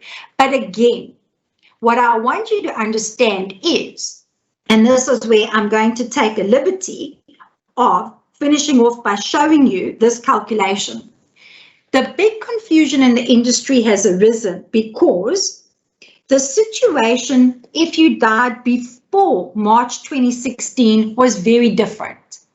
When I had a deemed disposal of livestock before March 2016 because of my death before March 2016, that huge difference we see between market value and the teeny tiny standard value cost was always taxed as a capital gain. Now that changed completely with 9HA. And ladies and gents, what I'll do is we can forward this calculation to you. I actually came across it, so it's not in your material. But what they do here in the simple calculation is, they take, for example, an individual farming. He's got quite a lot of livestock and he's got implements that he claimed tax allowances on. So therefore, at his date of death, he's going to have a deemed disposal of livestock. We're assuming it does not get left to a resident surviving spouse, and he's got potential recoupments on these assets he claimed tax allowances on. And what they've done is they've shown us that if this individual had died before March 2016, 1 March, when we looked at the difference between the market value of all the livestock and that teeny tiny standard value of the livestock, the difference between those amounts, this gave rise to a capital gain. So the consequences of his death, not leaving this livestock to resident surviving spouse, was a CGT consequence. He has always had a consequence on recoupments from assets he claimed allowances on. But if this guy died after March 2016, this difference now that we see between the standard value and the market value of the livestock, this difference is now a fully taxable trading stock profit. And ladies and gents, just from these simple numbers, to just give you an indication, what we see here is that tax difference from his death, and the taxes triggered on these numbers due to his death, The difference is over 3.5 million rand in extra taxes he has to pay. Apologies for that. That's just a separate, it's a separate notepad that's busy going. It'll stop in a second. But ladies and gents, if I have a look at that difference, what it does say to me is, even on this silly example, we have to make sure that we've got the necessary tax cover should we be farming as an individual. We've got the necessary policies in place to raise any cash needed to pay the extra consequences because of this change in 9HA. So what we want to do is we're going to leave today's session here, but ladies and gents, a few things before we do. I have put into your material the information on the proposed diesel refund that's coming. It's still at proposal stage. I've put the information in your notes for you. We are hoping that the diesel refund comes online next year. We're hoping that it does. But I've put there how you're going to claim it, where you're going to claim it, etc. We're still waiting for a lot of detail on the proposed diesel refund. So that is in your material. And then the other thing I'm going to ask you to do, please, please, please, is we're now going to go and answer some questions that were raised in the chat box. So that's fine. But if you need your CPD points, 3 CPD points for these 3 hours, you have to, before you leave the session, you have to go to the chat box. If you're not in it already, click guest. When username comes up, put in your name and your surname. You've got to then put in the chat box, as though you're going to chat, your BRID number for CPD purposes. Now I'm going to say it again. If your BRID number is not in that chat box before you leave the session today, you will not get a single CPD point today, because we cannot pull the records needed for the FPR to accredit your attendance. Go to the chat box, click on guest. When it asks for username, put in your name and your surname. Then, like you would be doing a normal chat, put in your BRID number for CPD purposes. If you don't need CPD points, then it's no problem whatsoever. And if you don't want to stay and listen to the questions, then please feel free to terminate the session when you're ready. But Johan's going to come, pose some questions to us, and please don't forget about leaving your BRID number in the chat box. We are not joking. The ladies cannot help you for CPD if your BRID number isn't in the chat box now before you leave. Over to you, Johan. Thanks, Ty. Yeah, for another great session. Didn't hold back. Yeah, there's a lot to take in. Thank goodness for the recording. Let's deal with some of these questions that have come through. There's a couple of long ones, so just bear with me. Start with this one. And why is SARS scrutinizing what makes up income from farming operations? Okay, I think what we've got to be careful of now is to understand that if people are putting more income into farming operations, it's most likely that they've got quite a lot of that qualifying capital expense that they want to deduct. And if they didn't have that large income from farming, becoming taxable income from farming, they wouldn't be able to deduct their capex, number one. Number two, if it's an individual and they want to make use of that average rate of tax on their taxable income from farming, then that will benefit them because their farming income will be taxed at a lower rate. So therefore, SARS is very, very nervous about that income from farming being inflated, them deducting capex before they actually should, and if it's an individual, more income getting taxed at that average rate. Thanks, Dar. I see there's a couple of overlaps, but we'll go through them. So Dirk asks here, and he puts a disclaimer, so thanks for that, Dirk. I know the answer is tricky and there's not a one size fits all, but at what stage or level of growth in the business should a sole prop switch his or her business to a company from a tax beneficial point of view? Now, I know, Di, we've kind of had this conversation before where, you cannot just look at business structuring from a one-sided perspective, from an income tax perspective. So having regard to 9HA, a death, etc., what are your views? Do you know what I think about? Firstly, let's just take one easy one off the table. And it's actually become a problem now because remember, you've got two things you want to think about with an individual. So let's just take businesses away for now, but with an individual, my primary residence. If there's going to be a deemed disposal of that at death, you want to be able to keep that in your own name to make use of your primary residence exclusion of 2 million against that capital gain from the deemed disposal. And then we also want to start thinking about the 3.5 million abatement for estate duty. Yes, you might get some from a predeceased spouse and it might be a bit higher. But these days with these municipal evaluations for our properties and stuff, it's not long till honestly just your primary residence and maybe a good share portfolio and a rental property have already pushed you over 3.5 million if we're looking at your estate for estate duty. So that is almost like our base to start saying when you are accumulating a lot more assets than that, then is it maybe time using an asset for share swap or something like that to get your business into a company and then rather have only the shares in the company in your own name when you die and not the actual assets of the business. But if a taxpayer is already at quite a good asset holding in their own name, and they're going to look at starting some form of business venture, then our biggest advice is set up a company, start the business in the company, and issue the shares to your trust.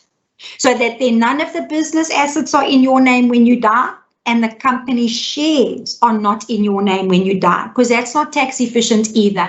And Johan, this is all that stuff we spoke about when we said we almost want to look at putting a session together where we can focus particularly on these structures. And remember, we spoke about like the pitfalls of estate planning and stuff. Then we can bring all this kind of information into one session because it's not that easy to do on top of the farming information. But as I say, generally primary residences, we keep in the own name. And then just for business assets, remember, it's also a liability issue. If you're going to run into problems with creditors and stuff, would you rather your assets sit in a company? Not even that protective these days because you've got to sign so many sureties over, even your company shares and things like that. So it's not an easy one, but those 2 ball points, the 3.5 estate duty abatement and your primary residence and the primary residence exclusion are generally what we like to house with the individual and then look on from that. But livestock and individuals farming, that is truly a problem. Agreed. Thanks, Di. Here's a shorter one. Is 9HA and its implications only applicable to farmers? No. Absolutely not. And, I really want us to think about this because, and you guys will have seen it, so many people lost their formal employment during COVID and they just really, they didn't have time to think. There was no nice time for structuring and wada. They started small businesses in their own name. We've got people who are making jams and breads and all of this, and it's just grown. Now, ladies and gents, those are sole traders. So therefore, they own stock. They might own assets that they've been learning they can write off for tax, and they'll start writing them off now in this year's tax return coming.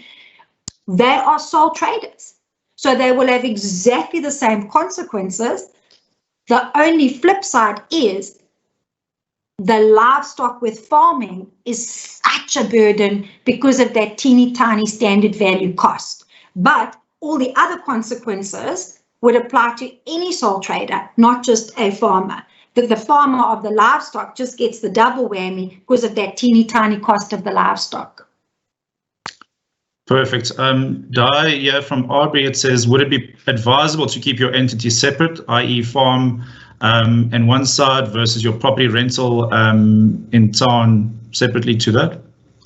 Do you know what I suggest is firstly, please, for heaven's sake, the days of putting every different asset in a different trust or company. Stop that. Okay? Just stop it. No. Those were attorneys, and I am one, remember, who was swindling you to earn trustee fees and all sorts of nonsense. So number one, what I want us to distinguish out is what we want to do with certain income. So let's take our example where we had the farmland in the trust, and then another taxpayer conducted the farming business and rented the farmland from the trust. So there I've got rental flowing into the trust. Very nice, because I can pull that rental out for tax purposes and tax in the hands of a beneficiary who might have a better tax rate. So because of the vehicle of the trust owning the rental property and this flow through with the trust where I pull the income in and out again for tax purposes, there it's a good idea if you've got that planning to have the rental property, for example, the farmland or any other rental property in the trust. Why? Because we want to use the fact that we can earn rental, pull it out into a cheaper taxpayer's hands. But for other taxpayers where you don't have that benefit, you don't have beneficiaries with lower tax rates and jazz like that, then the most important thing is simply your record keeping. Rental trade is simply going to be rental coming from all your rental properties and the expenses that made those rental, and then you've got your other trade. So what I want you to imagine is, rather than incur the costs and the admin of different entities, just set up your accounting systems very neatly so each trade has as its income, its expenses, its taxable income. And then you can house all the trades in a trust, you can house them in a company, or you can run them as an individual. So there your record keeping and your accounting systems must be clear. I don't think there's a need to set up separate entities just from that perspective. Perfect, thanks, Di. I'm gonna lump these two questions together. I'm just gonna answer, or actually ask both of them, but I think they're kind of leaning towards the same thing here. If the farm is housed in a trust and the operating entity is a PTY, and CapEx like the fixed asset storage units incurred, will the CapEx be deductible in the PTY, or is the fixed asset linked to the farm in a trust? That's the first one. And Daniel is on the same trend here. Is what is the trick if the farm sits in the trust, however, the CapEx not being able to be deducted previously is incurred by the individual? So it's just changing the entity. Then the cost cannot be added to the base cost of the farm in the trust. How should a farmer go about to work this? And if the expense is in the trust, or do we move the property to another entity? So that's okay. Yeah. So the first thing I want you to understand is there is no way around that, because remember, you've got a double jam there. If your property is sitting in the trust, and let's just say an individual is farming or a company, the thought is the same. The trust is not farming. So even if the trust paid those CapEx expenses, the trust couldn't deduct them because the trust has no access to Para 12. It is not farming. It's just earning rental. So the farming entity, individual or company, they've got to incur those expenses and be conducting the farming operations. And unfortunately, if they are left with that extra CapEx, it cannot suddenly move up to the trust, because the trust could never have incurred those qualifying expenses. It couldn't access the first schedule. Now, again, you know, when we speak about moving the farmland from the trust, goodness me, that means there's going to be a disposal in the trust of that farmland. If it comes to a connected company it holds shares in, or it comes to a beneficiary, that's a market value disposal of the farmland. You don't have a choice. Market value proceeds, less actual base cost, that gain in the trust. You can maybe pull that out to a beneficiary as long as they haven't emigrated. But then you now sit with maybe an individual who now owns the farm, and when they die, there's now going to be a estate duty on the farm. So honestly, the cost of what you're going to do to try and utilize that unexpensed CapEx, it's just not worth it. And again, this is where we say to someone, what's beneficial for you? Knowing your farmers in the trust, so that as your kids grow up, as your grandkids grow up, I can allow them to farm that land, be beneficiaries of the trust, etc. But knowing that you might lose some benefit of capex along the way. Or do we create a family war by giving the title deed in the farm to one child, but everyone's going to merrily farm on that land? Then you're going to not worry about the capex at all. There'll be so much drama. So this is why I said to you from the beginning, it's almost like understanding what your client wants to achieve and then doing it most tax efficiently. But I promise you now, if your farm is sitting in the trust and another entity that's farming incurred the capex, you will not get that capex moved to the trust to add to the base cost of that farm. You won't do it. Perfect. Thanks, Tara. I'm just looking at another one, just building on that. Dirk then further asks, a client of mine farms as a sole prop. The farming property is in the name of the trust, of which he's a trustee and beneficiary. He used his own funds to do improvements on the property. Conventionally, the improvements should then be shown in the assets of the financial statements of the trust, yet the improvements is shown in the sole prop's annual financial statements as an asset, not as a loan to the trust. Is this permissible, and why would it be? Okay, I'm going to back right out here about dealing with your accounting disclosure of the assets. And number one, I'm not an accountant. Accounts one was the best 3 years of my life. Okay, I'm not. I don't pretend to be. And what I do know is there's a lot of accounting rules around the disclosure of farming assets. So what I want you to imagine, though, that for a tax perspective, if he has incurred as the sole prop the qualifying para 12 expenses. So for example, he built a shed on the farm, he built a storage unit on the farm. Then, even though the asset maybe for accounting has to be put into the trust because it exceeds to the land, I don't know. But for him as a sole prop for tax purposes, that is still his para 12 expense because he is farming. So what you might have there is a situation whereby you have an asset shown in the register of one entity because the accounting rules dictate that, but you can prove that another taxpayer is the one farming, they've incurred the expense, and they get the para 12 benefit in their tax calculation.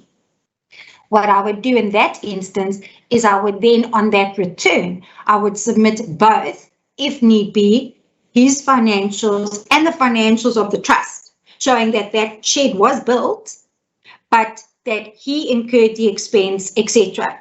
Do not let the trust build the shed. Then you did. Wow. Makes sense. We've had too many people dying already today. Absolutely. So just going on from that, so on the demand disposals, as we spoke about those, so the on-demand disposals of machinery on the death of the sole prop, do you include the market value and of the machinery plus the recoupment value, or only the recoupment value? Okay. I want you to imagine that you're going to do two separate calculations on the side. So number one, we're going to take the market value of the machine, and from that, we will work out the recoupment. So we will take the market value, we will take off the tax value of the asset, and that will give us the potential recoupment. So that's a calculation we would do to show the amount of the recoupment that we put into the income from farming.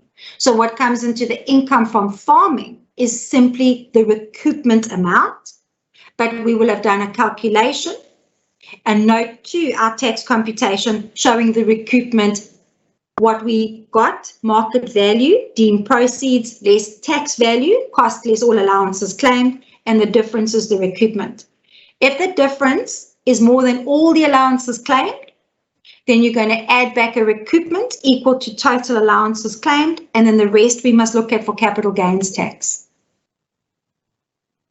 Perfect. Thanks, Di. There's two questions here from Piet. Then I'll just turn to this WhatsApp group. I think there's a couple of questions there as well. I think we have another 10 or so minutes.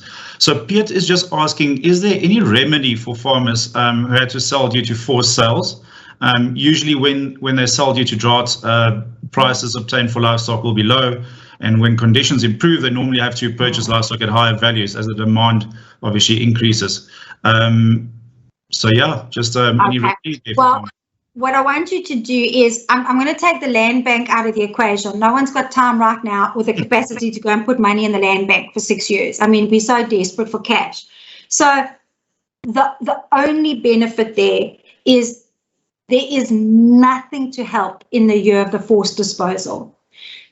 I suppose the only good news there is you are forced to sell at the lower cost. And it's that actual cost you get, or let me just say lower price, sorry, you're forced to sell at a lower price, but it's the actual price you get that will go into your income from farming in the year of the forced sale. We can't stop that. You're not putting your money in the land bank, so I can't delay. But please, when in the next 4 years you do spend that extra to buy the replacement stock, use that paragraph to go back to SARS and say, reopen my return for the year of the forced sale and give me as much of the cost of the replacement stock in that year of the forced sale, revise the assessment and try and get some of the refund back. But as I say, the harshest thing is when you buy that replacement stock at now, whatever stock's going for at the time, and if a lot of stock was killed, then the demand for the replacement stock is great, the costs are high.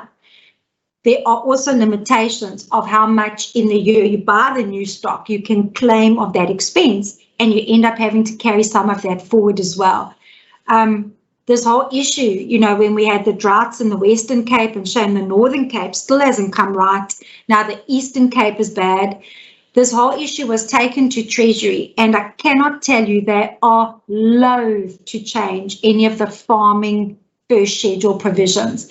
And we were explaining, is it going to threaten food security? Because, farmers are just in a position, and Treasury would just know if taxes are due, they must be paid. And yeah, the best as they can do when they get the replacement stock is go back to the year of the forced sale and get us to reopen that assessment. That's the best we can do, and it's not good. Perfect, thanks. And just excuse me, I'm just going to quickly read here, Di. So yeah, moving livestock to an entity from a sole prop whilst you are still alive, market value applies? It depends. If you did an asset for share swap, so it means you swap your stock and assets into the company and the company gets you shares in the company in return, then everything will move at its tax costs. So the stock will move at those baby standard values, your assets will move at their baby capital gains based cost. That's the whole deal of an asset for share. But if it's a full-blown business sale, then you've got to show that it's a market-related selling price. It's not a deemed value, but it's a market-related selling price. The only thing I want you to be very careful of, please, is let's say you set up a brand new company. You're going to sell your farming business into the company. You've issued all those company shares to your family trust. So let's see where we are. We've got a trust. It now owns 100% of the shares in the new company. Here's you with your farming business. You're going to sell this farming business into this new company. Now, the problem is you will probably find that because you are a beneficiary of your family trust that holds all the shares in the company, you will probably find that you and the company are connected persons. Now, the moment a taxpayer is connected to another taxpayer and they dispose of assets between them, then tax wants the disposal at market value. So, shame, none of these questions have a simple answer, but an asset for share swap is possible. You will swap your stock and business assets into the company. In return for that, in a swap for that, the company issues your shares in itself to you. The downside of that is you now own company shares. Those company shares are an asset when you die. So you're back on the shares to capital gains tax, etc. If you set up new company, issue all the shares to your family trust. Now you're going to sell your business into the company.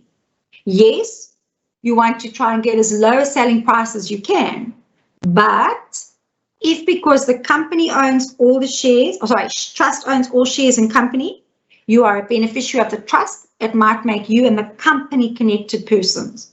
And then tax is going to want stuff to happen at market value. So you just got to be careful again of those two ideas. Perfect, thanks, Di. Sure. Looking at that scenario now as discussed, that Section 42 asset for share swap, is there any donations or loan accounts applicable? Okay. There's definitely no donations applicable. And as far as loan accounts go, we don't have often an issue with those, but it's quite a strict, tricky process. If, for example, I bought my farm and I used a loan from the bank to do it, there's a liability attaching to the farm. Mm-hmm. So I owe the bank money because I used it to buy my farm. So I've got the farm and a liability attaching to that farm, my loan that I owe to the bank. Now I want to swap that farm and the loan into the company, and the company is going to issue me shares. It is possible, but is the bank going to agree to that? Because the bank's like, yeah. I lent you this money to go and buy the farm because you showed me you had this income and these assets. Now the company is going to owe the bank money. So the actual asset for share swap doesn't create donations or loans or anything like that. But what I do want us to be aware of is very often in the assets we own that we're going to swap into the company, there's debt attached to those assets. We borrowed money to buy them. So when we swap those assets and the liability with them into the company, then the company is going to owe the bank. The company is going to owe the creditor. And sometimes the creditors aren't happy with that. So asset for share on its own, does it create loans or donations? No. When we're doing assets for shares, we've got to look at the assets we're swapping into the company. Are there any debt issues attached to those assets? Because that might then throw a whole span in the works as well. Perfect. There's only about 3 more, Di. Can accumulated loss be deductible from 9HA? Okay. If you are looking at the individual, the deceased, they might have a big capital gain from the deemed disposal 9HA. If they are running with a capital loss they're carrying forward, that will decrease the capital gain from the deemed disposal. If they have a big taxable income because of the disposal of stock, and they are carrying a tax loss forward from a previous year, that will reduce that last taxable income. But that's only all in that one last tax calc of the deceased. So therefore, what I'm trying to say is no losses can be carried out from the deceased to the deceased estate or vice versa. But if the deceased at their date of death has big capital losses from dodgy past disposals, yes, it will eat up a gain from the deemed disposal. And if they've got big tax losses from the past, it will eat up taxable income from the deemed disposal. So really and truly, when we calculate their final taxable income, all the normal rules apply if they carrying capital losses forward or tax losses. It will reduce that ultimate taxable. It must be their losses. Perfect. And I think this is more confirmatory of nature from Ian. So just looking at a trust-owned company, obviously the property being then leased, would the conduit principle still apply? Absolutely. For now. For now. And then the very last one, Di, I know we didn't touch on it, but I know this is a topic on its own, but what is the VAT consequence for purchasing farms between entities? Ones that are registered for VAT and non-registered entities? Okay, there's actually 2 issues here, and it's one that we want to talk about when we do the estate planning one as well, is number one, if you are selling an active going concern farming business and you're selling it from a vendor, in order to sell it as a going concern and zero rate the sale for VAT purposes, so when I want to sell the business for 16 million, I can add on 0% VAT. The purchaser at the date of signing the sale agreement has to be VAT registered. So there's no more fixing it up later, etc. If you want to sell from any vendor, be it a sole trader, trust company, and they are selling a VAT registered business, if they want to sell it with 0% VAT as a going concern, purchaser must, when they sign the sale agreement, be a VAT vendor. We know it isn't easy to get voluntarily registered for VAT, and that's why, quite honestly, we sometimes raise a fake invoice into an entity for that minimum 50,000 to just get the purchaser VAT registered so we can zero rate the transaction. But there are also very big VAT consequences if you die as a VAT registered sole trader, because despite your death, that little VAT registered business continues. The executors must now continue submitting VAT returns, etc. And there may be very bad VAT consequences if your ultimate heir or legatee is not VAT registered when the business is ultimately transferred out by the executors to them. So that is a very big issue. Normal sale of business, I need a seller vendor, seller purchaser, going concern, zero rate. But please don't forget that if your sole trader dies registered for VAT, there are further consequences to consider. It's not like the VAT just dies with them. Perfect. Yeah, that brings us to the end. Thank you so much. I don't see any more questions popping in, so I do want to apologize for the colleagues. We went 2 minutes over. So just from my side again, it's been a treat, always been a treat. So looking forward to future sessions. And I just want to thank all the colleagues for joining us today. And yeah, look forward to the next ones. Have a fantastic day, everyone. Absolute pleasure. Thank you, everyone, for attending.